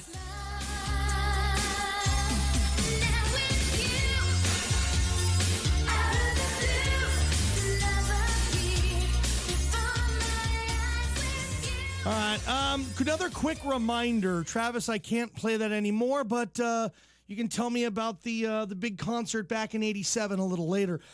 We still have 2 tickets left for Oregon State. Travis is opening the door, communicating with me like Maverick and Goose did with the MiG in Top Gun. Nice communication, Travis, just like Maverick and Goose with the MiG. Well, how'd you do that? We were inverted. Great line. Hey, the phone's ringing, fellas. Line 1. That's not from me. Anyway, where was I going with that? Oh, yeah. Who wants tickets? One of the biggest non-conference games in the history of Reser Stadium. We got 2 more tickets to give away. First person to email or text and do whatever you want with them. You don't know anybody? Are you a business owner? You don't have anybody? Maybe one of your employees would want to go? Maybe one of your friends would want to go? I mean, if you picked them up today, tomorrow you could overnight them. They could be there before the game if you know somebody in Corvallis. Again, one of the biggest non-con games in the history of that stadium. Oklahoma State versus Oregon State on Friday night. I got 50-yard line seats right here, 2 of them. First person who wants them. Yeah, you're welcome. And when you speak of me, speak well. That's all I ask. Goss Motors inbox, warranty forever. Johnny, Should the Indianapolis Colts pursue Colin Kaepernick? I'm kind of tired of the Kaepernick talk. Look, he hasn't taken a snap in 2 full years. I'm not saying he shouldn't be in the league because he's not good enough. I'm not saying that at all. He absolutely should be in the league, and I think, let's be honest, we know why he isn't. Okay, we know why he's not in the league. Hell, Kaepernick's not trying to be in the league, is he? He hasn't said anything public. Yeah, he's posted a couple videos about how he's working out. Okay, I think we all know why he's not in the league. But right now, today, you think Colin Kaepernick's a better quarterback than Jacoby Brissett? I don't know. Again, I haven't seen Kaepernick take a snap since 2016. It's 2019. And I appreciate the email. Look, the league paid Kaepernick to go away. He sued the league, and they settled out of court and gave him an unnamed sum of money to basically sit down and shut up. And he took it. He took the money, and he left. So, I mean, I don't know. And I think, we all know why he's not in the league. It's not because he's just not good enough at football. Nathan Peterman is in the league, dude. Come on, man. Seriously. And part of it that he's not in the league, I'll say this. It's like Cousin Eddie in Vacation, Christmas Vacation. You know, the wife asks Clark, or Clark asks his wife, well, why isn't Eddie working? All these years he couldn't get a job. And Beverly D'Angelo, hottie, by the way. Clark's wife says, well, his wife says he's holding out for a management position. Like, if Kaepernick was willing to kind of be a league minimum, just be on a roster guy, maybe it would have happened. Maybe. But I don't think that's the case. And that's his prerogative. He can do what he wants. If he wants to get back in the league, great, get back in the league. I mean, I'm over that now. That kneeling and all that stuff, that was 3 years ago, bro. Come on, man. Michael Vick returned to the league, and he was in federal prison for 2 years for having a dogfighting ring. Kaepernick took a knee and said he was upset about how he felt African Americans were treated by the police in this country. That's it. Let's get over it. We let Vick back into the league. He killed dogs, hundreds of them. Put that in a little bit of perspective. But no, the Colts aren't going to sign Colin Kaepernick. Nobody's going to sign Colin Kaepernick. If the team wanted to sign him, he would have been signed, in my opinion. Now, I don't know if it's that all the owners got together and said, hey, we're not going to sign this guy, right? I think it's case by case. And I think 32 ownership groups in the NFL all made the same decision. We don't want him on our team. Political stuff. Maybe it's bad PR. They don't want that circus coming into town, and they've just went in another direction. That's why he's not in the league. And no, the Colts aren't going to bring him in. And I don't even think he could go in right now. So you're telling me the season starts in a week. The Colts are going to call Colin Kaepernick, and he's going to be starting by week 2 or week 3. I don't know. I think Jacoby Brissett can play. And as we speak right now, Kaepernick's better than Brissett. I don't know if I can say that. But I appreciate all the emails on the Goss Motors inbox, JohnnyBallGameShow@gmail.com. Quick, friendly service, 1922. They are, by the way, hiring at MJ Goss Motors. Get that resume together. Go on by, drop it off, give it to good old Amber. And see if you can get a gig there. GossMotors.com, home of the warranty forever. That's no joke. That's no gimmick. Warranties forever at MJ Goss Motors. GossMotors.com, warranty forever. EOU quarterback. They've had a lot of good signal callers at Community Stadium over the years, and they got a good one in Kai Quinn. EOU quarterback hopping on our Farmers Insurance hotline. When we come back, don't miss it. Hey, Eastern Oregon. I'm America's Digital Pro, Kim Commando. Join me Saturday morning at 8 o'clock right here on Super Talk 1450 and 1490 AM. Of course, I take all your questions, and we talk about everything digital. the internet, smartphones, how to avoid getting scammed online, and those data breaches. Join me for the Kim Commando Show on Super Talk Radio, brought to you by EO&I, your choice for a superior connected experience. Fast, local, and reliable. EO&I, the internet done right. Oregon State football has returned to Reser Stadium for head coach Jonathan Smith's second season back with the Beavers. Select which games you see this year with a Build the Dam mini plan starting as low as $92. Prices vary by location. Don't miss any of the fantastic action this year.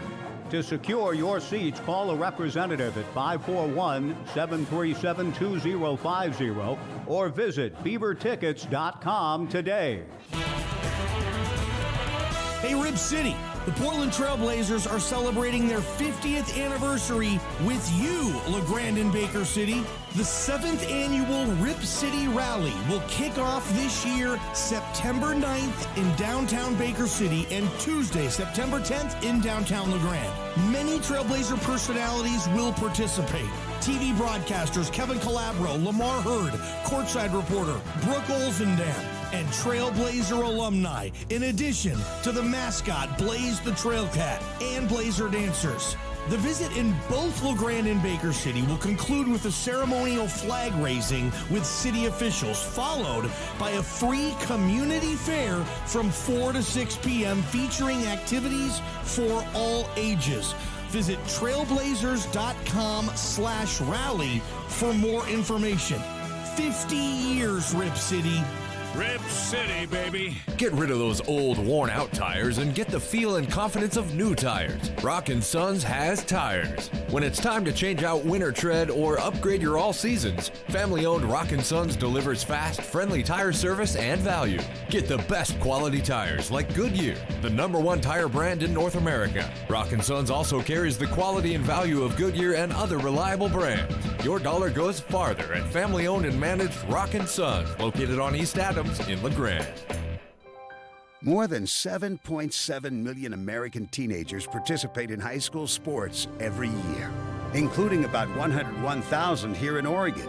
They're all learning essential life lessons, like the importance of hard work, time management, and self-discipline, skills that are helping them become better leaders and more active, responsible citizens. This message presented by the Oregon School Activities Association and the Oregon Athletic Directors Association. You've tried it all. Opening the windows, cranking up the music, maybe even slapping your own face. Come on, Doug, stay awake. But it doesn't work. You're tired, you're behind the wheel, and you're dangerous. Wake up. Every year, drowsy drivers are responsible for thousands of crashes. So if you're yawning, veering out of your lane, or having trouble focusing, don't power through. Pull over and rest or take a quick walk. Drive alert. It's the way to go. A message from ODOT.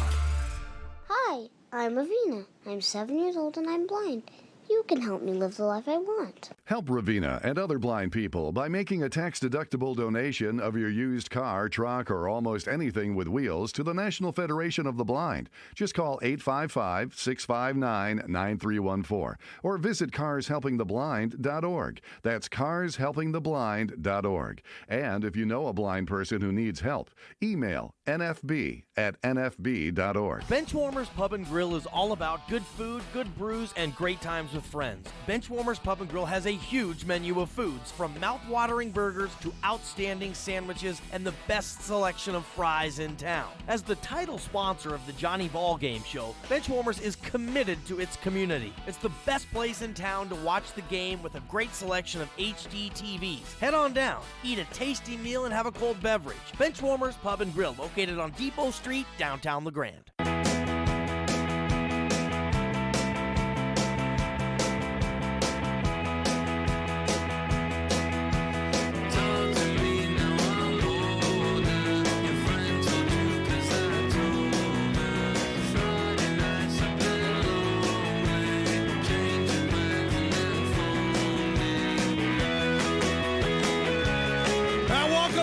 Johnny Ballgame Show, Benchwarmers Pub and Grill. Obviously, beyond excited about football season. You know, locally, regionally, nationally, just love this time of year. And You don't have to go too far to find real good football here in Eastern Oregon. I'm talking about the Eastern Oregon University Mountaineers going for a conference championship this season, a big squad coming back. Wanted to head on over to the Farmers Insurance Hotline and bring on the pride of Pendleton Buckaroo football, junior quarterback Kai Quinn of EOU hanging out with us right now. Kai, appreciate the love. Appreciate you coming on the show. This is the second time we've now had you on, and welcome to the show. And, dude, how's practice going? I bet you're ready to start playing. Yeah, thanks for having me. Practice is going good. We're excited about this year, like you said. But I think so far everything's going well. It's been a good fall camp, and this time it's just we feel ready and we feel prepared, and we're itching to get after some yotes. So. Yeah, that's going to be a hell of a game over there at Simplot Stadium in Caldwell this Saturday. Love that I-84 rivalry. Going to be a fun one. Coach Camp, Coach Morosky going at it too. Love that rivalry there. Hey, Kai, you're a redshirt junior now. You've been in the program for 4 years. You got the gig when you were younger, a little wide-eyed at first, maybe even so. What's Kai Quinn like this year in terms of a leadership role? Is this your team, Kai? Yeah, it was definitely an eye-opener early on. But just having the experience this past couple seasons has been big for me. And then just kind of been able to show what I can do. And now I have taken on that leadership role and kind of bringing guys along for the ride and stuff. And, I mean, everyone is looking up to me and adjusting me being a leader, which is great. And guys are great on the team. So it's been fun.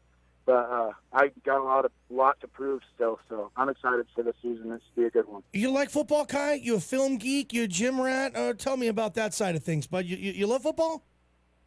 I love football. I'm an athlete. I love all sports, but yeah, football's my thing. I love working out. I love being in the weight room. I take pride in that. But yeah, as a quarterback, you got to be on the film. You got to know what's going on. You got to find small things about other defenses and things to look at that can help you out during the game. But you hunt, you fish, you know, that type of thing. I mean, you are a true red-blooded Eastern Oregonian. Are you a sportsman?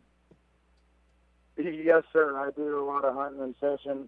I do a lot of bird hunting on the Snake River, truffle hunting. I got a couple good dogs, so hell yeah, I like man. to do it all.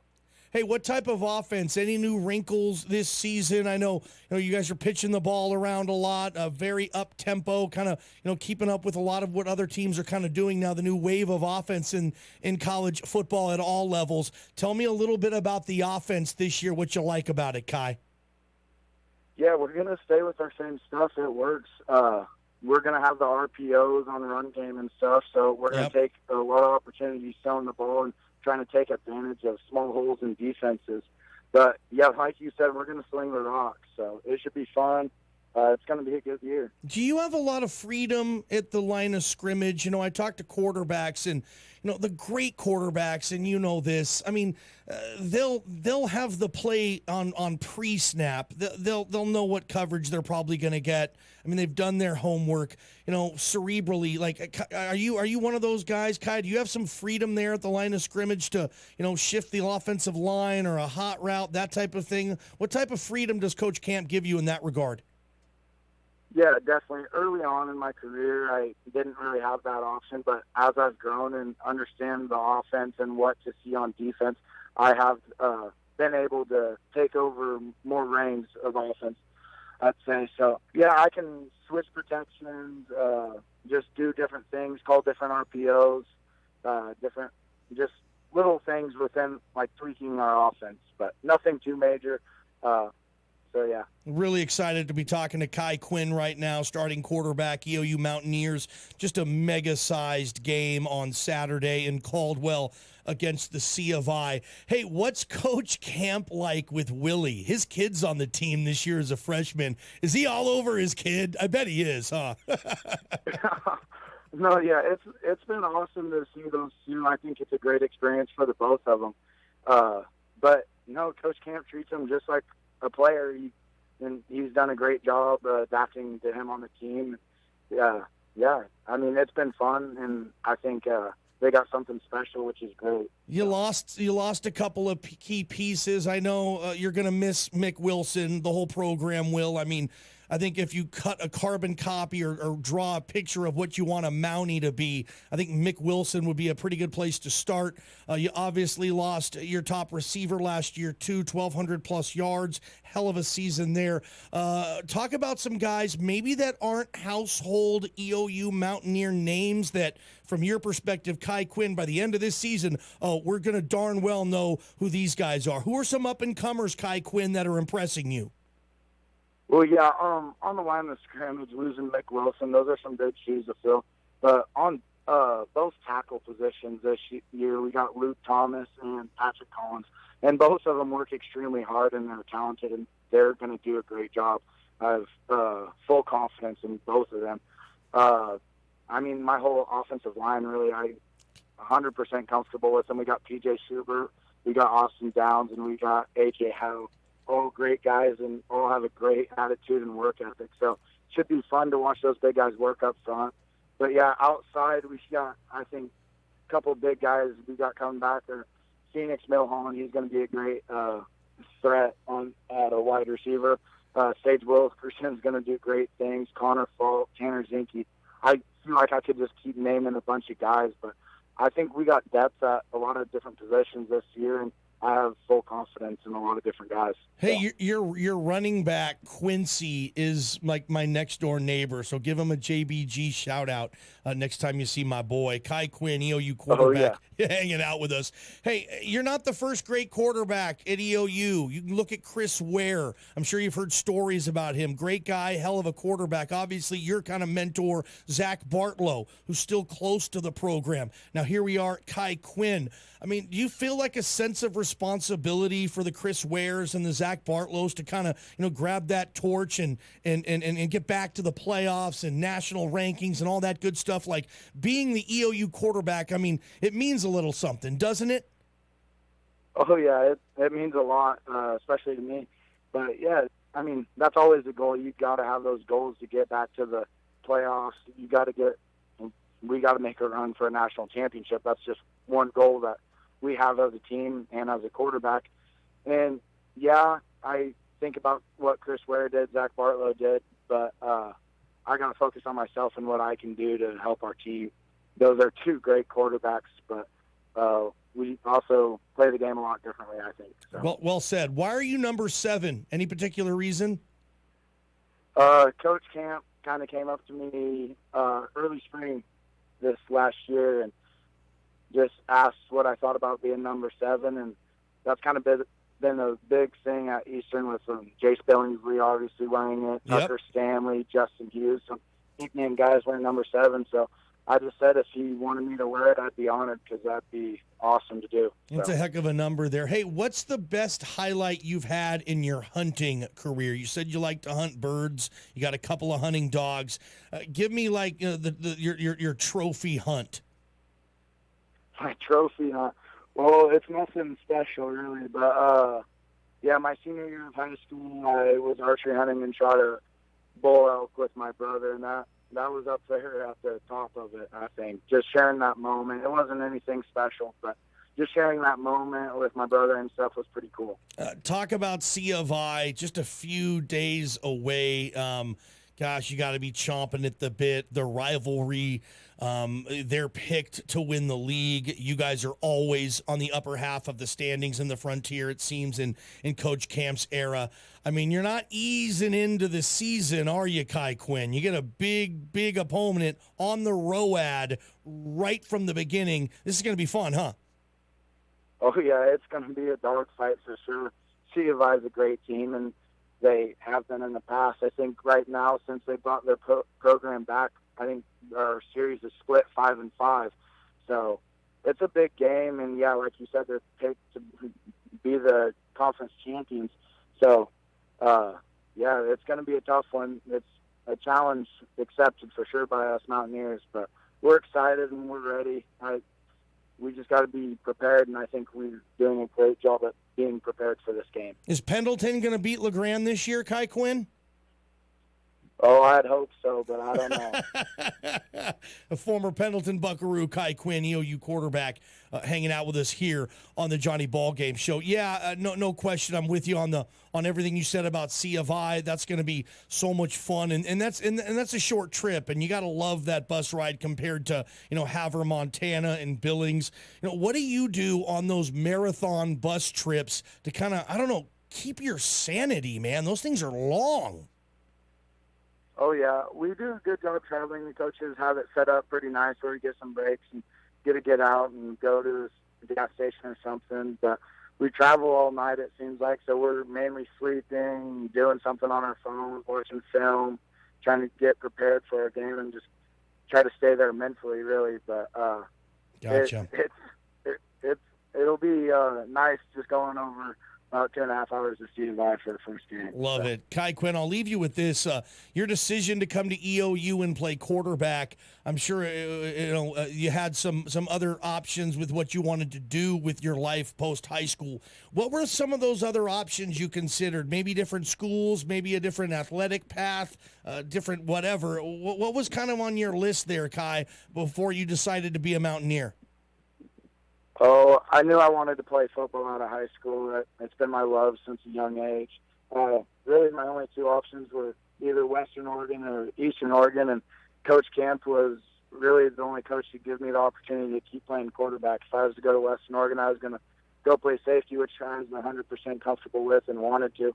But just having that opportunity to keep playing quarterback was something that meant a lot to me, and I thought I could do it at this level, and it's worked out so far. Hey, hit them where they ain't on Saturday in Caldwell, Kai. I want to bring you back on in a couple of weeks.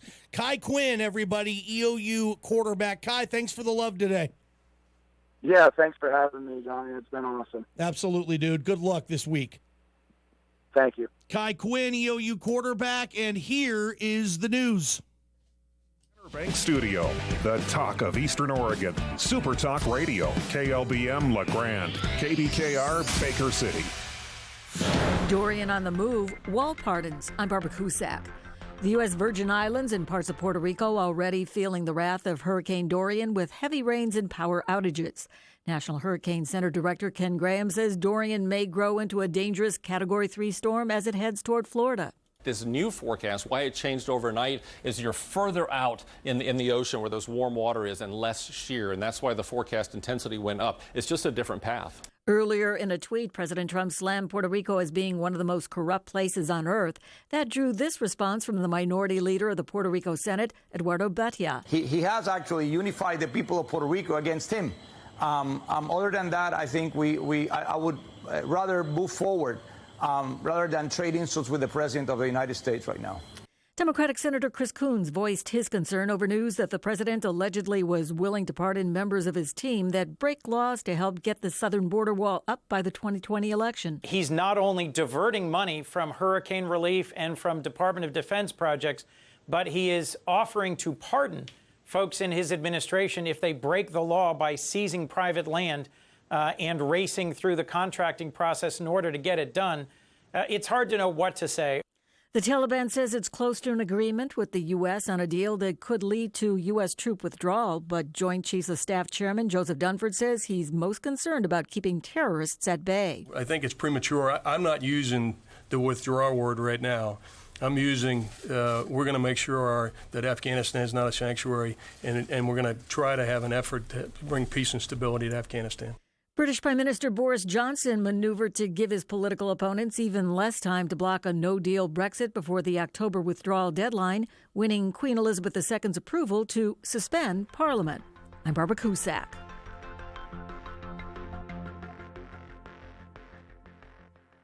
If you don't know your numbers, you don't know your business. Meet Evan Goldberg, founder of NetSuite. I had to learn that the hard way with my first company. That's why I started NetSuite. I needed to see everything that was going on with my business in one place, so we built the world's first cloud business system. And after 20 years, over 16,000 companies run. Even story and get your free guide titled 7 Key Strategies to Grow Your Profits at netsuite.com/big. And tonight, partly cloudy with a chance of thunderstorms, low near 59 degrees. For tomorrow, mostly cloudy with stray shower or thunderstorms possible, and a high near 86. It's you by LaGrande Hospital. With our 25-bed hospital and 13 outpatient clinics, we offer acute, emergency, primary, and specialty care options for everyone. LaGrande Hospital. Tune into the Northwest's favorite local home improvement show, Around the House with me, Eric G., every Saturday at 12:30 on Super Talk Radio. From do-it-yourself projects, interior design, to questions on major remodeling, my expert advice will get you headed in the right direction. Eastern Oregon, upgrade your home with Huntwood cabinets, Cascade windows, and custom doors. Get a News Talk station, Super Talk 1450 and 1490, the talk of Eastern Oregon. It's Talk Radio, sponsored by Nate Conklin State Farm Insurance, LaGrande. Let Nate Conklin and his team of highly trained professionals give you the peace of mind and value. Me out to the crowd, buy me some peanuts and crackers. 1, 2, 3 strikes, you're out at the old ball game. The Johnny Ballgame Show. All right, good show. Begins on Memorial Weekend. My summer ends on Labor Day weekend. That's just kind of how my personal body clock works or whatever. And I'll be honest, Memorial Weekend doesn't feel that long ago. And that was like the last weekend in May or something like that. That doesn't feel that long ago. I remember what I did on Memorial Weekend. I went up and spent some time with my family up in the Seattle area. It doesn't feel that long ago, Memorial Weekend. Here we are, Labor Day weekend is this weekend. Crazy to think about. Where has the summer went? I always make this trade, though. I will trade my summer for football I've had in my life. Any job I've had in my life. I mean, I'm just lucky now. 15 hours every. I give it everything. My fantasy teams, my gambling. It is honestly like, it's weird how life kind of works out and what you're drawn to and what interests you. And that type of football was like the coolest thing ever. And I know that's not a good thing. I'm stinking meathead probably. But yeah, I just came in the country hosting Georgia Tech tomorrow on a Thursday. The Holy War tomorrow, Utah at BYU. Is the Pac-12 just going to blow it this weekend? I kind of think it is. Like, I have no faith. I mean, let's be honest. Oregon, the Pac-12 really had a good year. I'll be shocked if I'm saying that. And if you just look at just this one, I mean, Arizona embarrassed the conference last weekend, losing on the island of Hawaii. UCLA, I think, is going to get their teeth knocked out tomorrow at Cincinnati. Cincinnati's not a bad football program. UCLA is. And that's like the weirdest thing. And I wanted to go there for my Northwest Furniture and Mattress top story on this wonderful Wednesday. Let's do it.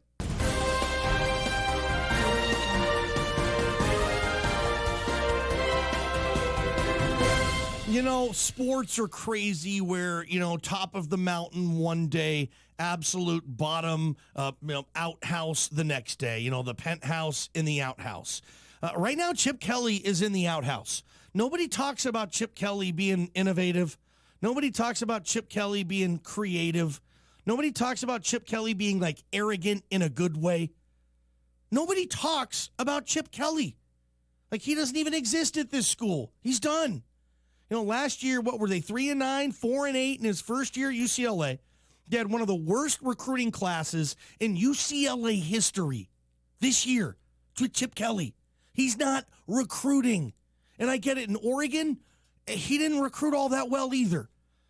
But we all know what he did at Oregon, and when he did it, there wasn't a lot of people doing it.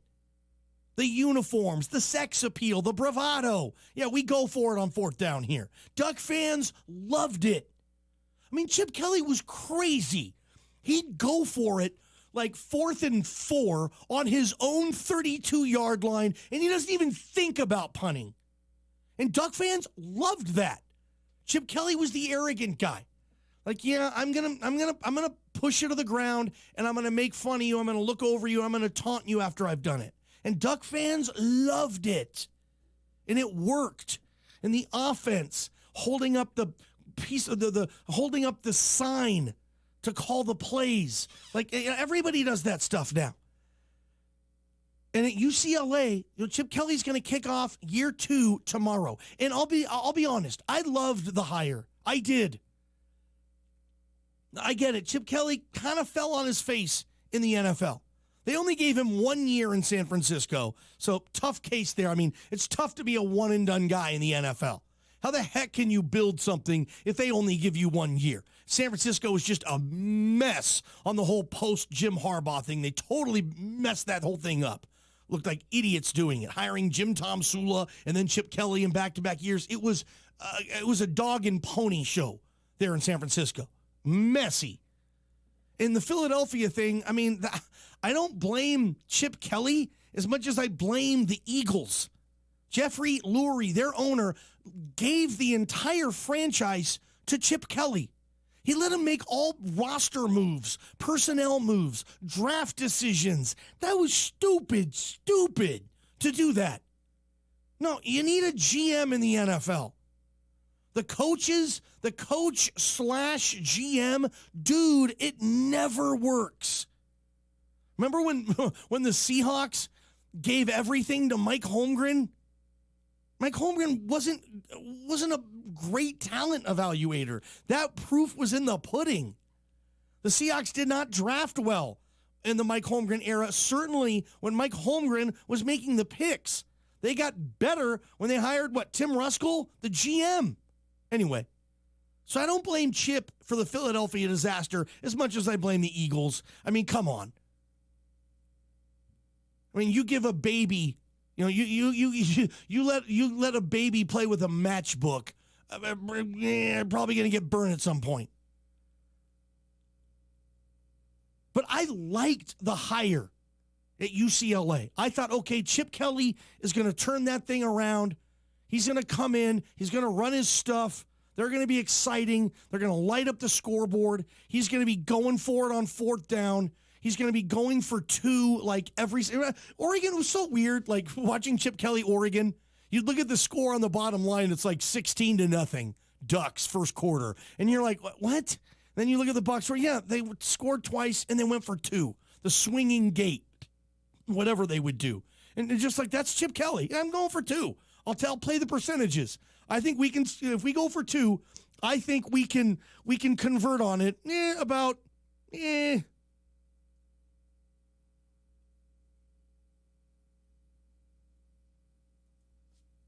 I think, I'll get it done that way.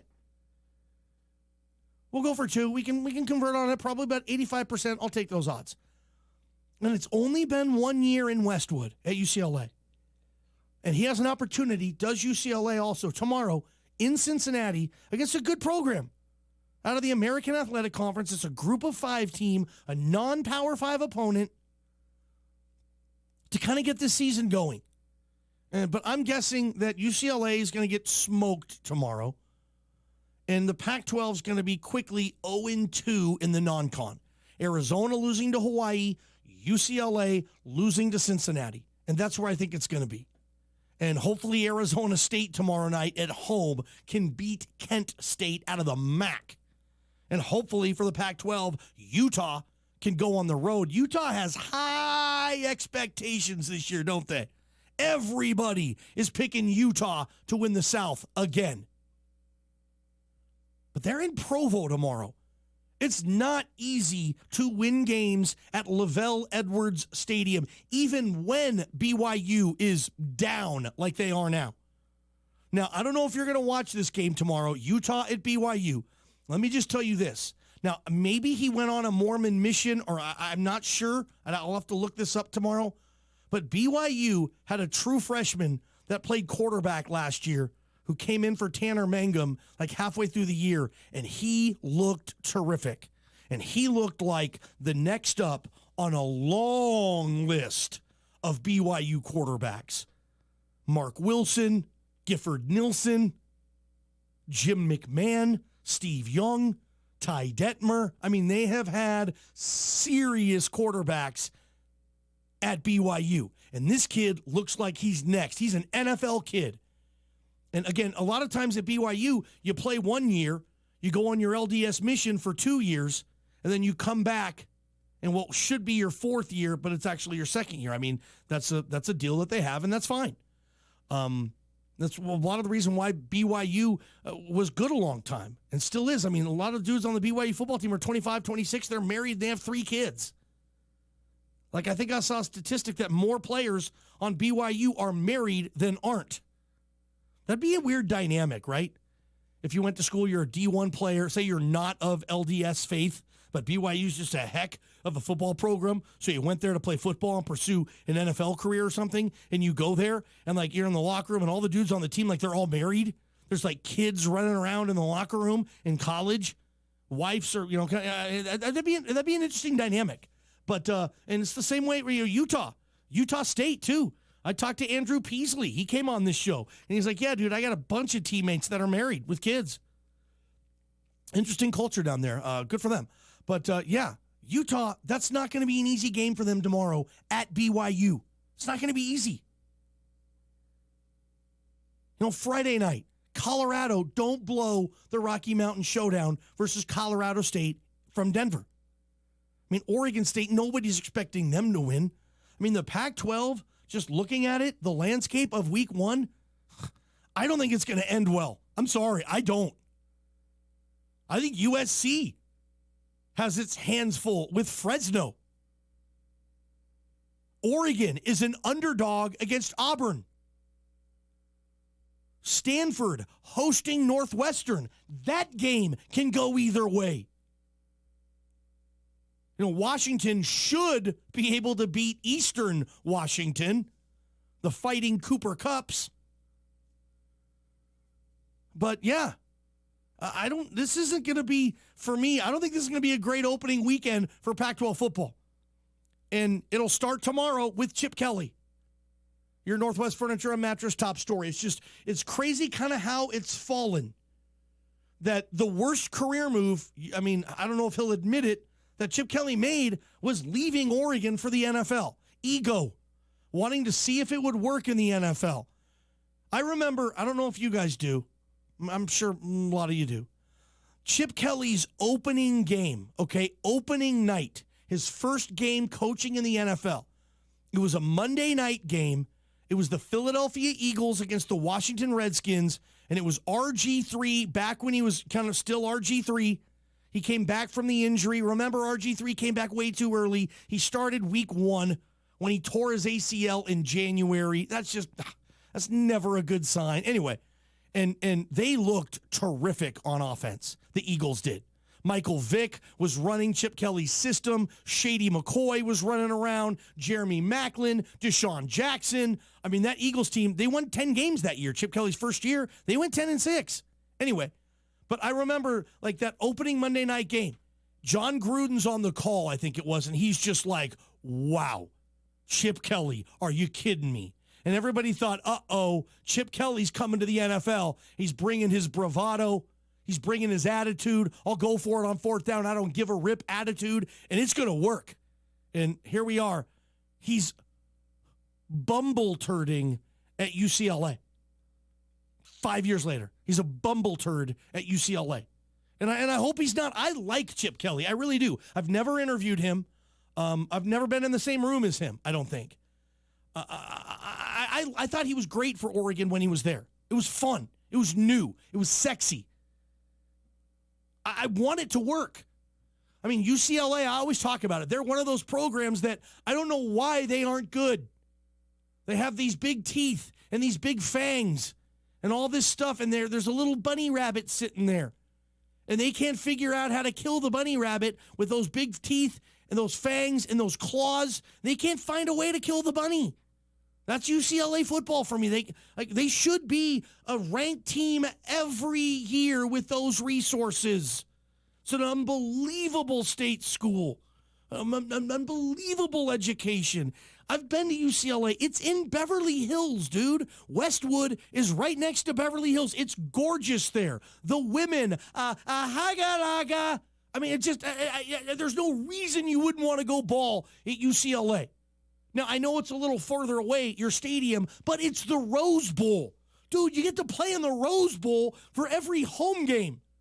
Like, I don't know why they're not a nationally recognized football program, but they aren't. UCLA hasn't won a conference championship since Cade McNown was their quarterback. And most people don't even know how to say Cade McNown. They say Cade McCown. No, it's McNown. Wasn't he an Oregon kid, Cade McNown? I think he was. Anyway, they haven't won a conference title since him in the 90s. So I don't know why they're not better. I want them to be good. The conference needs a team with UCLA's resources to be good at football, and they're not. And I loved the Chip Kelly hire when it happened. I thought it'd be huge for it. I thought it'd be super smooth. And I hope it works out. I really do. But right now, it's messy. It's ugly. And tomorrow night, 4 p.m., during this show, UCLA is going to be in Cincinnati taking on the Bearcats, and I don't think they're going to win. I'm betting against them. I haven't talked much about this because I'm scared to, honestly. It's like talking to your pitcher during a no-hitter type of thing. I don't want to jinx anything.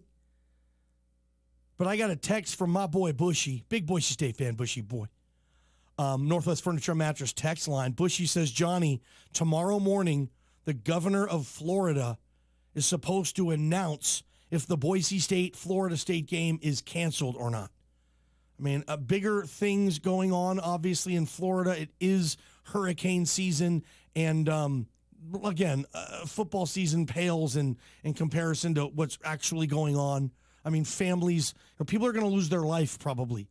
Houses are going to be destroyed. Animals, domestic and feral animals are going to be destroyed. It's a sad deal.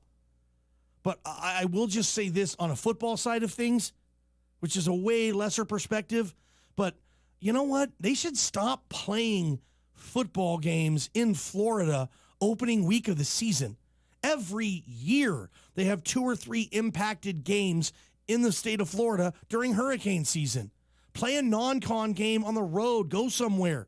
It's like in Major League Baseball. It drives me crazy when they have opening day in Minnesota, in Cleveland, in Detroit, in the Northeast. Opening day in baseball, late March, a lot of times it's snowing.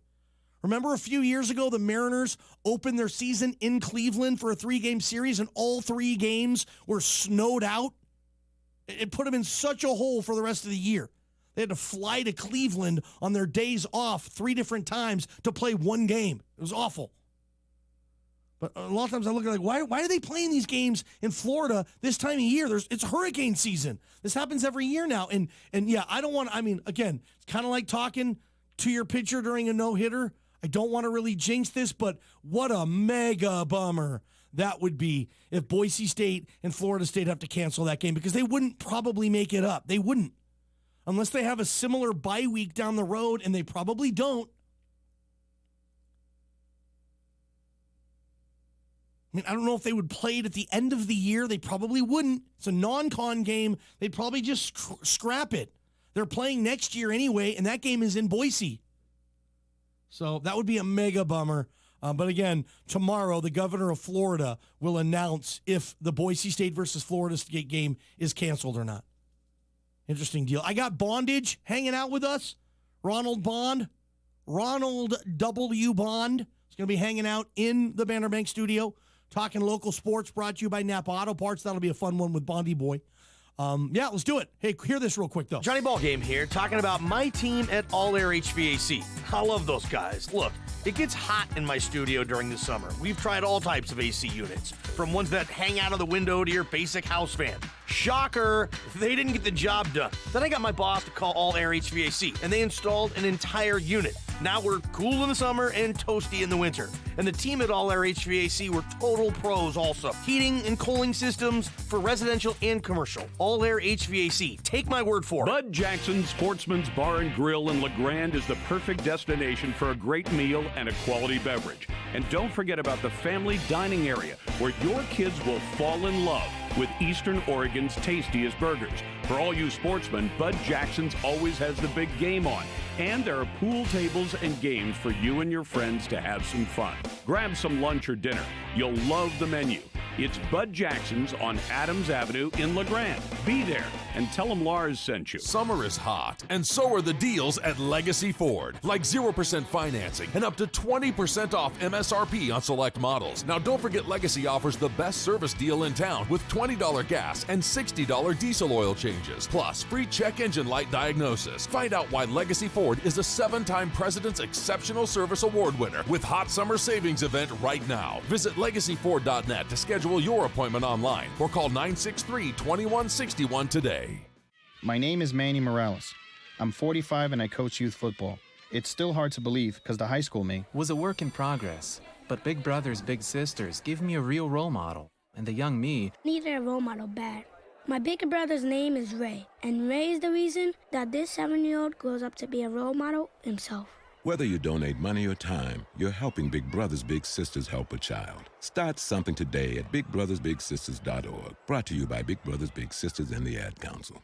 LaGrande, this is Bill Schonley. The Rip City Rally is coming to you this year. Join us for some free family fun as the Rip City Rally presented by Moda heads to your town to tip off our 50th anniversary season. Enjoy free basketball contests, giveaways, and games for all ages from 4 to 6 p.m.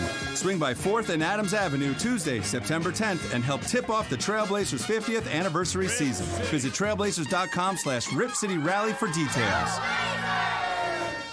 Oregon State football has returned to Reser Stadium for head coach Jonathan Smith's second season back with the Beavers. Single game tickets are available starting as low as $24 via phone or in person at the Gill box office. Prices vary by location. Don't miss any of the fantastic action this year. To secure your seats, call a representative at 541-737-2050 or visit beavertickets.com today. Benchwarmers Pub and Grill is all about good food, good brews, and great times with friends. Benchwarmers Pub and Grill has a huge menu of foods, from mouth-watering burgers to outstanding sandwiches and the best selection of fries in town. As the title sponsor of the Johnny Ballgame show, Benchwarmers is committed to its community. It's the best place in town to watch the game with a great selection of HD TVs. Head on down, eat a tasty meal, and have a cold beverage. Benchwarmers Pub and Grill, located on Depot Street, downtown LaGrande.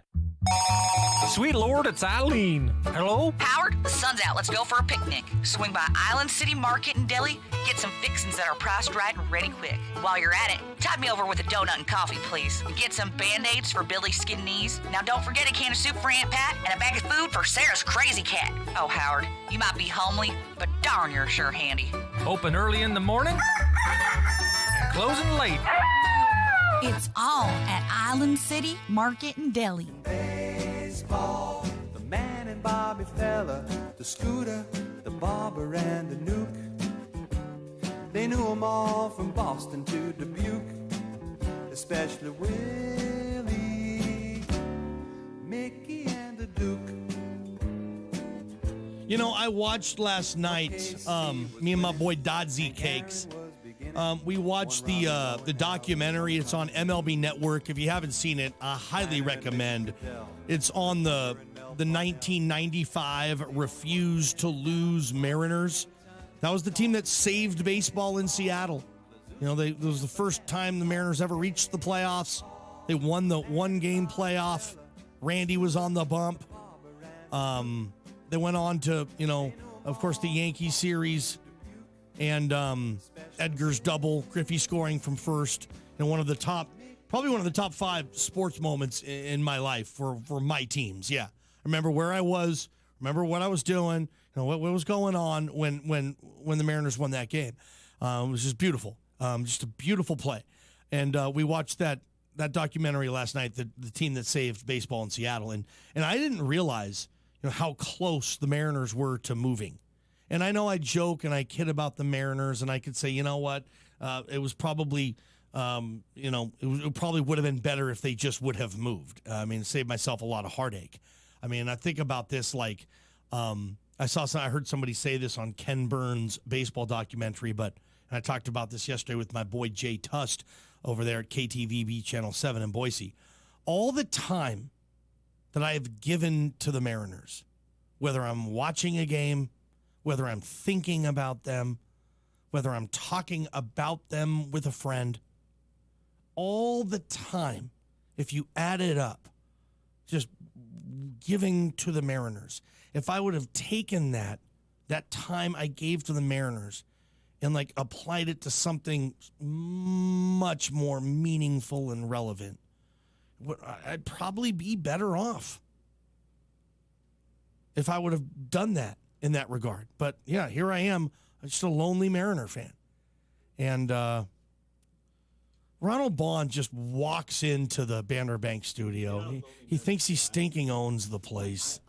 And he's talking, he doesn't have his mic on. I can't even hear him. He's got his glossy dome, bald head. We'll talk about that a little bit too. And his beard.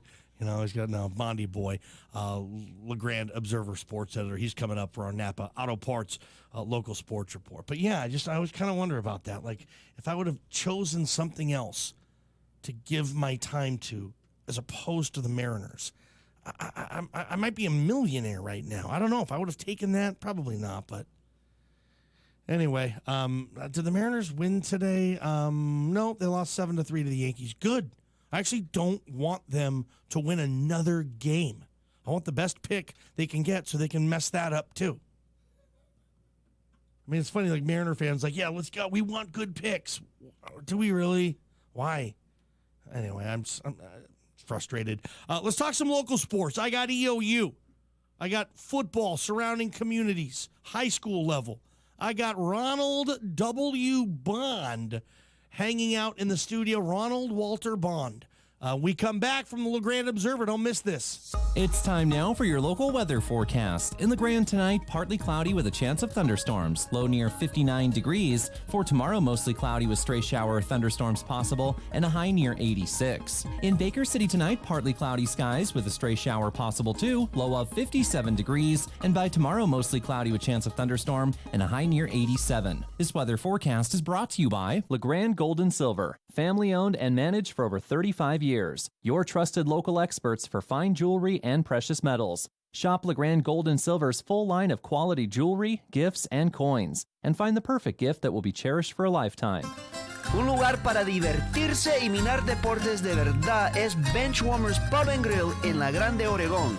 Tienen hamburguesas, papas fritas, alas de pollo y todas diferentes canastas de comida aquí en Benchwarmers Pub and Grill.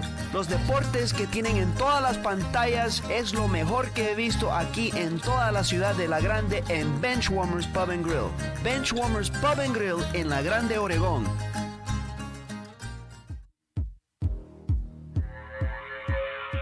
Tune into the Under the Hood Show, America's favorite car talk show, every Sunday morning from 9 to 11 on KLBM 1450 and KBKR 1490.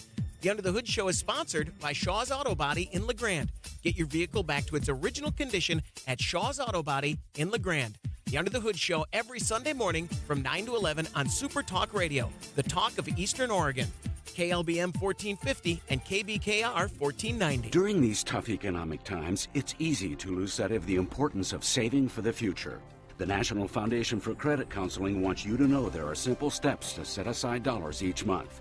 The most important is reviewing all your monthly expenses and establishing a household budget. Need help getting started? Speak with a certified credit counselor who can help map out a plan for you. Call the NFCC at 800-388-2227. This has been a public service message from the NFCC. Joel Klein catches a 7 o'clock train after his evening CPR class at the American Red Cross. Ron Garrett is on the same train. He's had a rough day and doesn't feel like himself.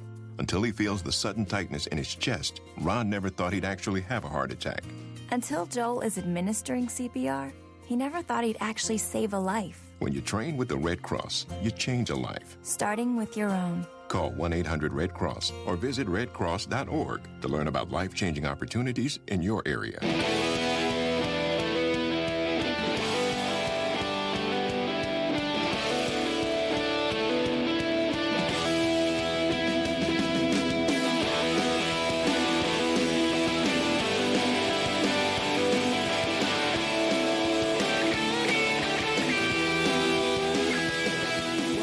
Welcome back. Johnny Ballgame Show, Benchwarmers Pub and Grill every Wednesday, giving you the best in local sports with, as good as it gets.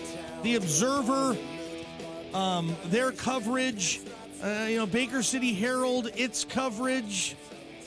A lot of papers in the community do a terrific job covering our local sports. And Ronald Bond in our Banner Bank studio right now, the sports editor for the LaGrande Observer, and he does a terrific job, and they have their annual kickoff preview coming to a newsstand near you. 22 teams, including Eastern Oregon University, covered in this year's spread. You're going to read about Riley Flanagan, the stud quarterback at Baker. You're going to hear about, your microphone is off, Bondi. He's just chomping at the bit to get in on this. You're going to hear about, Tristan Bales, that kid, new role running back at Wallowa. Everything LaGrande is going to do. Eastern, Kai Quinn. What a time it is, and welcome to our Napa Auto Parts local sports report with Observer Sports Editor Ronald Bond. Ronald, your microphone is now available. I'm almost disappointed that you had me cut until you got through the intro. I am kind of chomping at the bit.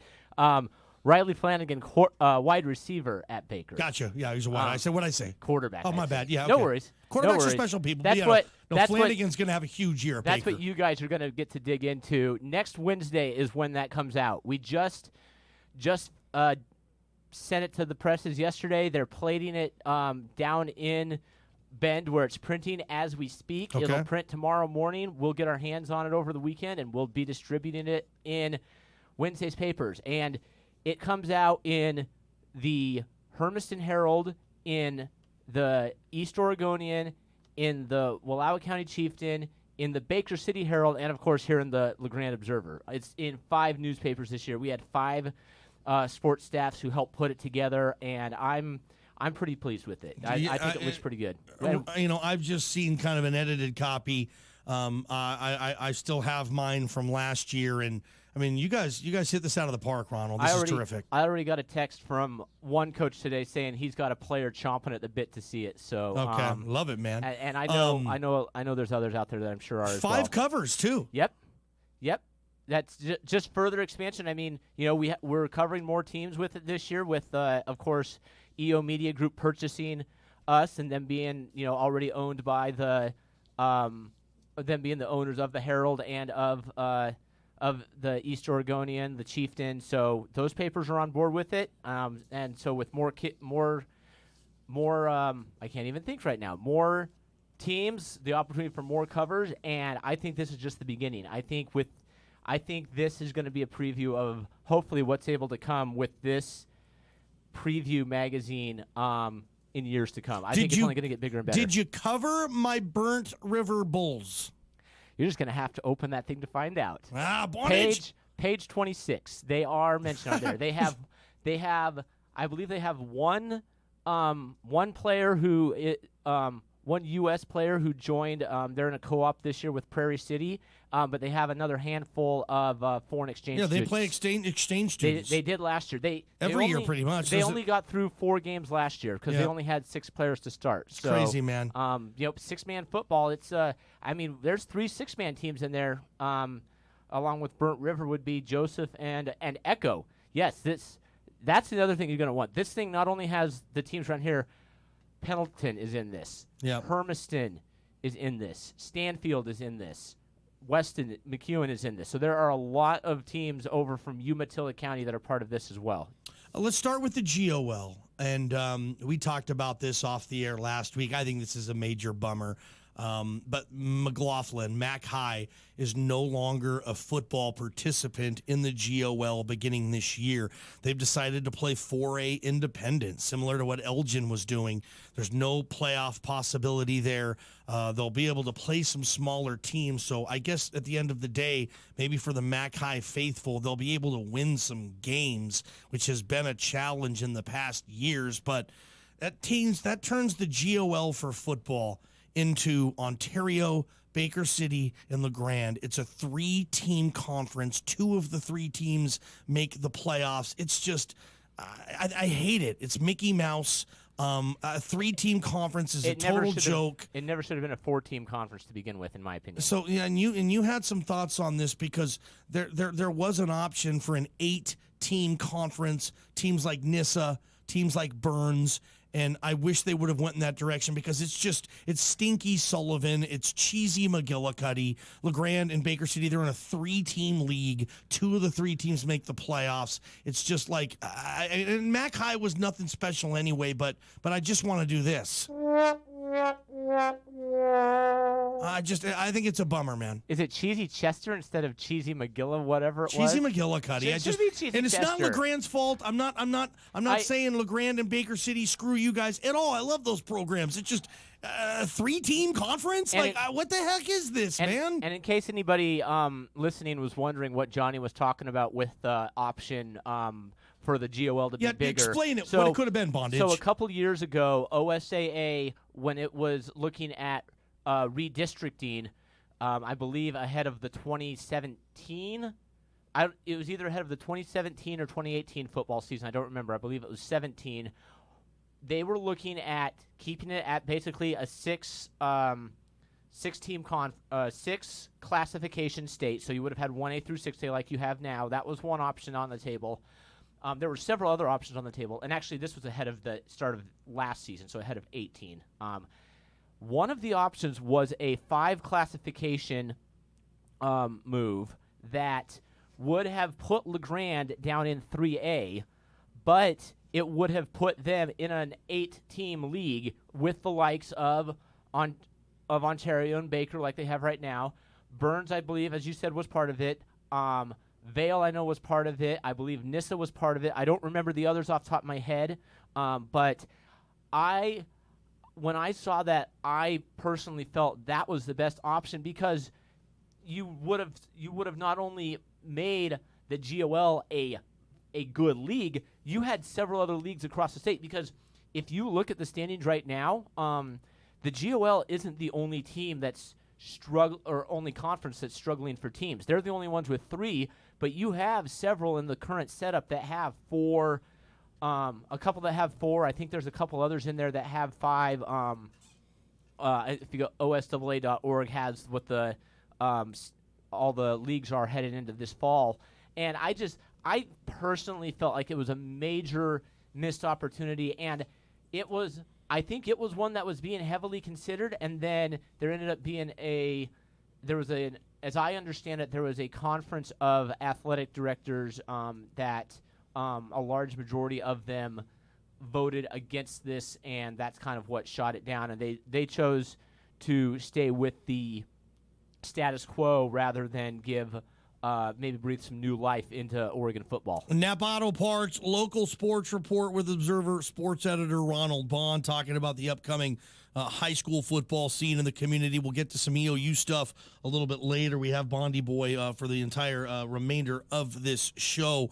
I have a text message coming in, Northwest Furniture and Mattress text line I'll get to. And if anybody wants to join the conversation, our Farmers Insurance Hotline is always open during this segment at 541-963-4122. So if you have anything to add or take away or whatever getting in on this local sports conversation, please feel free to go ahead and do so. Again, 541-963-4122. Text message coming in, why did Mac High decide to leave the GOL? What have you heard? So basically, it would be for a really similar reason to what Elgin did a few years ago. As you referenced, Elgin, I believe it's been 7 years ago now, made the decision to go to an independent schedule. They were really struggling at the time at the 11-man level, but they had too many numbers to drop down to 1A and to be able to play 8-man programs. So they made the decision several years ago to go independent. Means you can play those smaller schools, but it means you don't have a league, so you don't have an opportunity for the playoffs. Yeah. If you're in that spot, you usually don't have an opportunity anyways. So the benefit of doing something like this is you have an opportunity to win some additional games. You have an opportunity to maybe get some excitement back. You get some more players out. I believe Mac High only has in the neighborhood of 20 to 25 teams out this fall. Page 42, Johnny Ballgame. I'm already on Mac High right now. This is a great, again, when this thing comes out, everybody pick this up. Every single high school team in this region is previewed with schedules, coaches, enrollment information, just everything you're going to want. But I'm looking at Mac High's schedule right now. I mean, Madras, Tillamook, Henley. They play some smaller schools. Don't they play a team from Washington? Yeah, they have Benton. I think they have a couple 3As on that list as well. Mac High has not played a playoff game since 1996. Mac High has not won a Greater Oregon League game since 2012. Who do they beat? You have a 1-3 chance. They beat LaGrande. Yep. Yeah, I remember that. I was at that game. Were you? Yeah. Were you really? Bondage. Why would I lie? Yeah, I was at that game. I was wearing my Joe Namath throwback jersey. That was in a time when LaGrande was in some pretty dire straits too. That was a year that they got shellacked and gave up about 80 points to Weiser. But obviously LaGrande's program has made quite the turnaround, and they're going to be I believe a legitimate state title contender this fall. Okay, so Mac High just thought, you know what, it'd behoove us to be able to win some games, get out of the league, play who we want, and we're probably not going to go to the playoffs anyway. It's just, I don't know, big bummer leaving the GOL in a 3-team lurch, and I'm with you. Like, I think it would have been great if they could have teamed up with the Burns and the Nissas and the Vales, and you said it could have been an 8-team league, which would have been a lot of fun.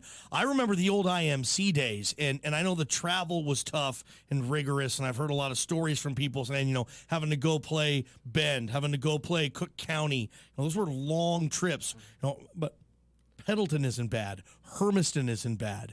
I like those old IMC days, but I mean that's not going to happen either. And I don't remember entirely. I believe travel might have been part of the issue. Why, if I recall correctly, I think the decision to the vote that kind of shut it down, I believe, came from majority 4A athletic directors, and I do know that the athletic director at LHS at the time, Bill Burns, he was for the 5-class system. He thought it would be a great move. He wanted to do the 8-team league. Yeah, he was. I think he was one of the only athletic directors in 4A that voted that direction. And I mean, those schools you just rattled off, Vail, Nissa, Burns, those guys. Yes, they are much smaller schools, but those are programs that have always been competitive. Those are teams that can routinely hang with and beat current 4A programs. I mean, Vail's like the most storied program in the state of Oregon. Stop it. I'm not saying that as a Vail alum. Where'd you go to school? Vail. Okay, get off it. I am not saying that as a Vail alum. I'm saying that as a reality that more state championships, more playoff wins, more playoff appearances than any program in state history. Loser! W's, trophies. They got trophies. That's all I'm going to say. All right. Vail trophies. Okay, I'm with you. It would have been a nice thing, I think, to do too. But anyway, it is what it is. The 3-team GOL. How big a favorite, in your opinion, is LaGrande this year? I don't know much about Ontario. I know that, Baker might have the best receiver in the state in Riley Flanagan. He's going to catch 100 balls this year, I think. But yeah, is LaGrande a heavy favorite for you in the GOL this year? Very much so. They return like 17 or 18 seniors from last year's team. They've added a couple seniors since they had almost 70 players out the first day of practice. Gosh, that's a huge turnout. That's a huge turnout. Like I said, close to 20 seniors. Essentially, every major skill player from last year is back. Yeah. Parker Robinson's back. Nathan Reed is back. Their wide receiving core, led by Blaine Shaw, is back. Gabe Shuckle, who was chosen to be the feature kid on the football tab this year, moving over to tight end. When he made that move, that was a big plus for LaGrande because he moved from the line to tight end, and that helped LaGrande's offensive schemes better. And the team got better as the season went along. You look at the end of the season, they shellacked, for example, an Ontario team that handled them earlier in the season. So they were progressively getting better. I mean, they were a 47-yard field goal away from maybe going to the semifinals. Yeah, they were. Yeah. This is state title contender for LHS. Yes, you're saying that their first one since what, 73? 74. I okay, believe. yeah. LaGrande could win a state title this year. Wow. And I don't want to say this as far as the kids needing pressure on it, because I'm sure they already feel it. But if there was a year for them to do it, it would need to be this year, because it's not to say they couldn't be good next year, but you're going to have a major drop off with the loss of the number of seniors that they're going to lose. Ronald Bond, LaGrande Observer sports editor, and they have a heck of a sports section in the LaGrande Observer. Remember, get that subscription going. The Observer is going nowhere but up right now. They've been purchased. They've been well staffed. They're getting things in a direction that they haven't been in a while. So if you're going to support, if you want a local paper, you got to support it. And Observer subscriptions, they've never been this low, Bondage. Like, you can get it. It's a good buy, and it's nice to have that morning paper delivered to your door, my friend. It is a very good buy, and yes, it's only going to be getting better. We're working through some transitions right now in the office, and I would say, it's only going to get better. And I appreciate the love, Johnny. Oh, no problem. I appreciate the paper. I appreciate the job you do. It's a heck of a sports section. We will return. It's our Napa Auto Parts local sports report. Give us a quick one, and we'll be back with my boy Bondage. Old West Federal Credit Union is sending a few lucky winners to the Pendleton Roundup this September. This is your chance to take part in all of the Rodeo Hall of Fame action. Contest entry is easy, and anyone can enter. Simply stop by the Union, Baker, or LaGrande Old West Federal Credit Union branches and talk to a teller to enter. The drawing will take place at 5 p.m. September 5th, so don't wait. Stop by Old West Federal Credit Union in Baker, Union, or LaGrande today for your chance to win Pendleton Roundup tickets at Old West Federal Credit Union. Member NCUA. More than 7.7 million American teenagers participate in high school sports every year, including about 101,000 here in Oregon. They're all learning essential life lessons, like the importance of hard work, time management, and self-discipline. Skills that are helping them become better leaders and more active, responsible citizens. This message presented by the Oregon School Activities Association and the Oregon Athletic Directors Association.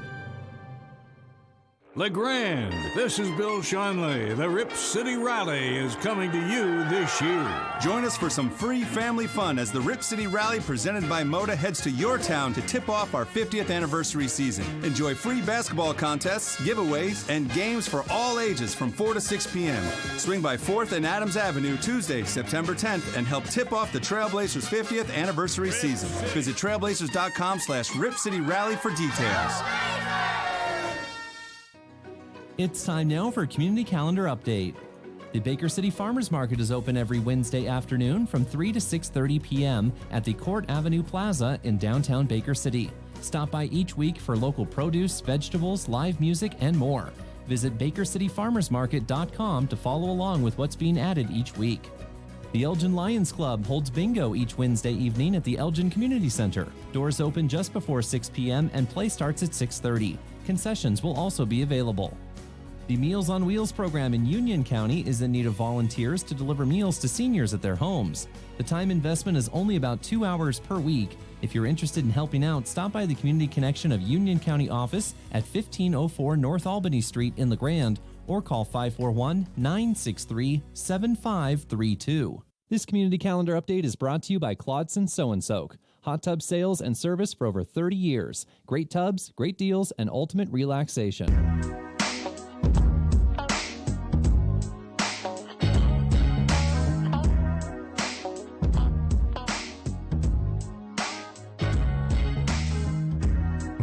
My, yes, I must admit that I have never knew love like this before, and I adore everything about you. I do mean every part of, for making someone this beautiful, have mercy, I wanna kiss your father. You're the kind of girl I wanna get closer to, become the most of you, like love is supposed to do, cause I fell straight. Ballgame show, Bench Warmers Pub and Grill. Ronald Bond hanging out in studio, your LaGrande Observer sports editor, doing a heck of a job staying rather busy this time of year. By the way, I do have in my hand right now 2 tickets, 50-yard line seats to Oklahoma State, Oregon State on Friday night for a packed, sold-out Reser Stadium. I will give these to anyone who wants them. Anyone. Bond, do you want them? I would. You can't go, obviously, but do you know anybody who could? Would somebody at the Observer use them? Anybody want them? I will do some reaching out and seeing. And seeing. That shows I'm sleep deprived. So you want them? I'll give them to you right now. No. Okay, well, if anybody else wants them, email or text the show right now, and I will give you 50-yard line seats to Oklahoma State, Oregon State on Friday night. It's not that bad of a drive over. The game starts at late. It's a late game, like 7:30 kickoff. You could leave here by noon. You could make it over there with time to spare. Drive back that night if you have to. This is a huge get for Oregon State to get Oklahoma State coming there. So, yeah, tickets. Anybody wants them, I have them here for you. Just email me. For those who can't be at that and want to hang out with me Friday night, I'll be at the EOU sports complex known as Community Stadium watching some EOU soccer doubleheaders on Friday night. So that'll be worth checking out. EOU women, by the way, top 15 matchup against Embry-Riddle, Arizona, Friday night. So you'll want to be there. EOU volleyball, real quick. They're off to a hot start, and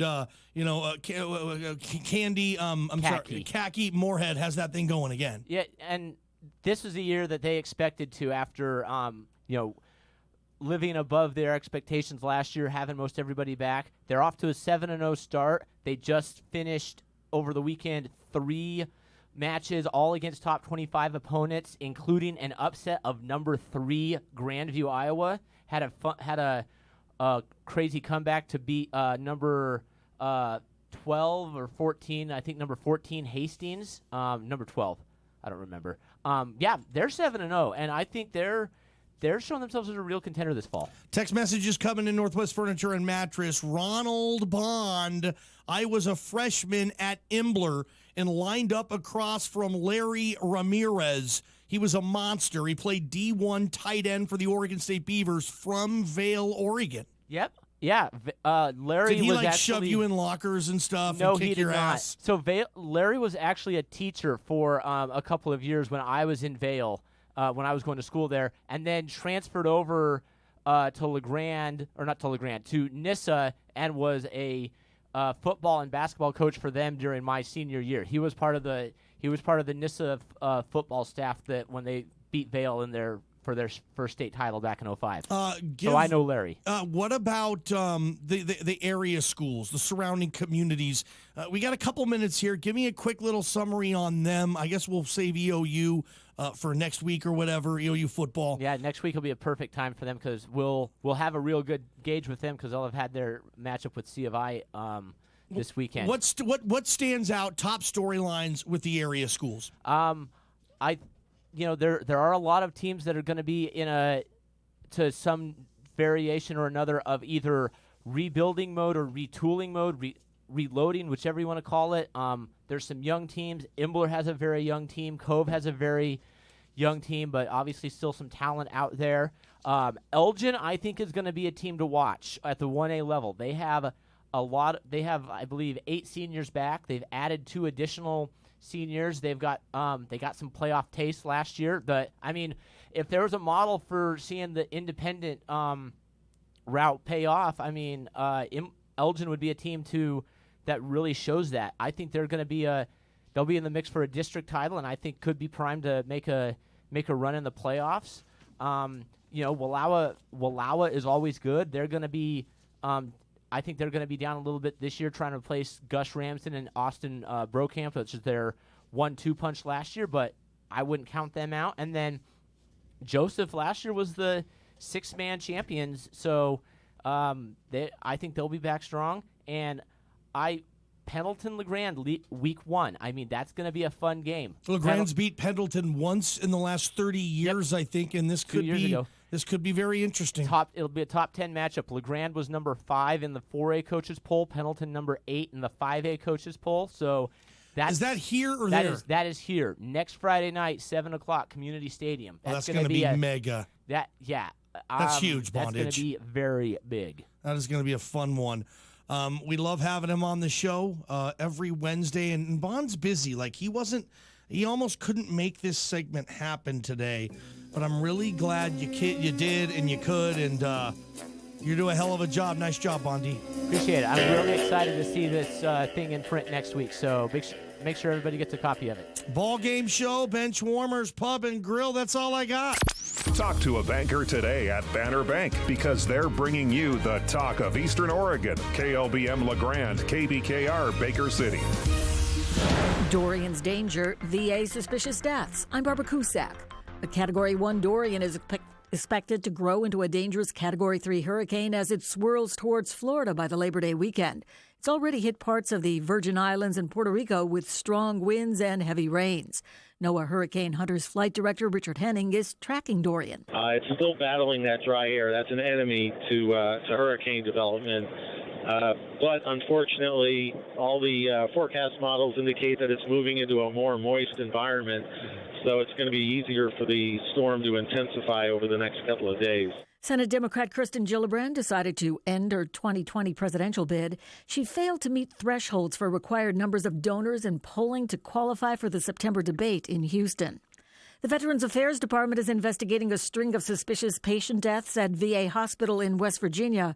Senator Joe Manchin says at least one of the deaths at the facility in Clarksburg was a homicide, and correspondent Renee Marsh says that triggered the probe into as many as 11 deaths. What they all have in common is that these patients all died from low blood sugar. Now, the family of Felix Kirk McDermott, a patient who died at the hospital, alleged that he was injected with a fatal dose of insulin, either negligently or willfully. Correspondent Jim Roop reports the L.A. County Sheriff's deputy who admitted to a shooting hoax is now a former sheriff's deputy. There's still no reason given as to why 21-year-old former rookie Deputy Angel Reynosa lied about being shot by a sniper.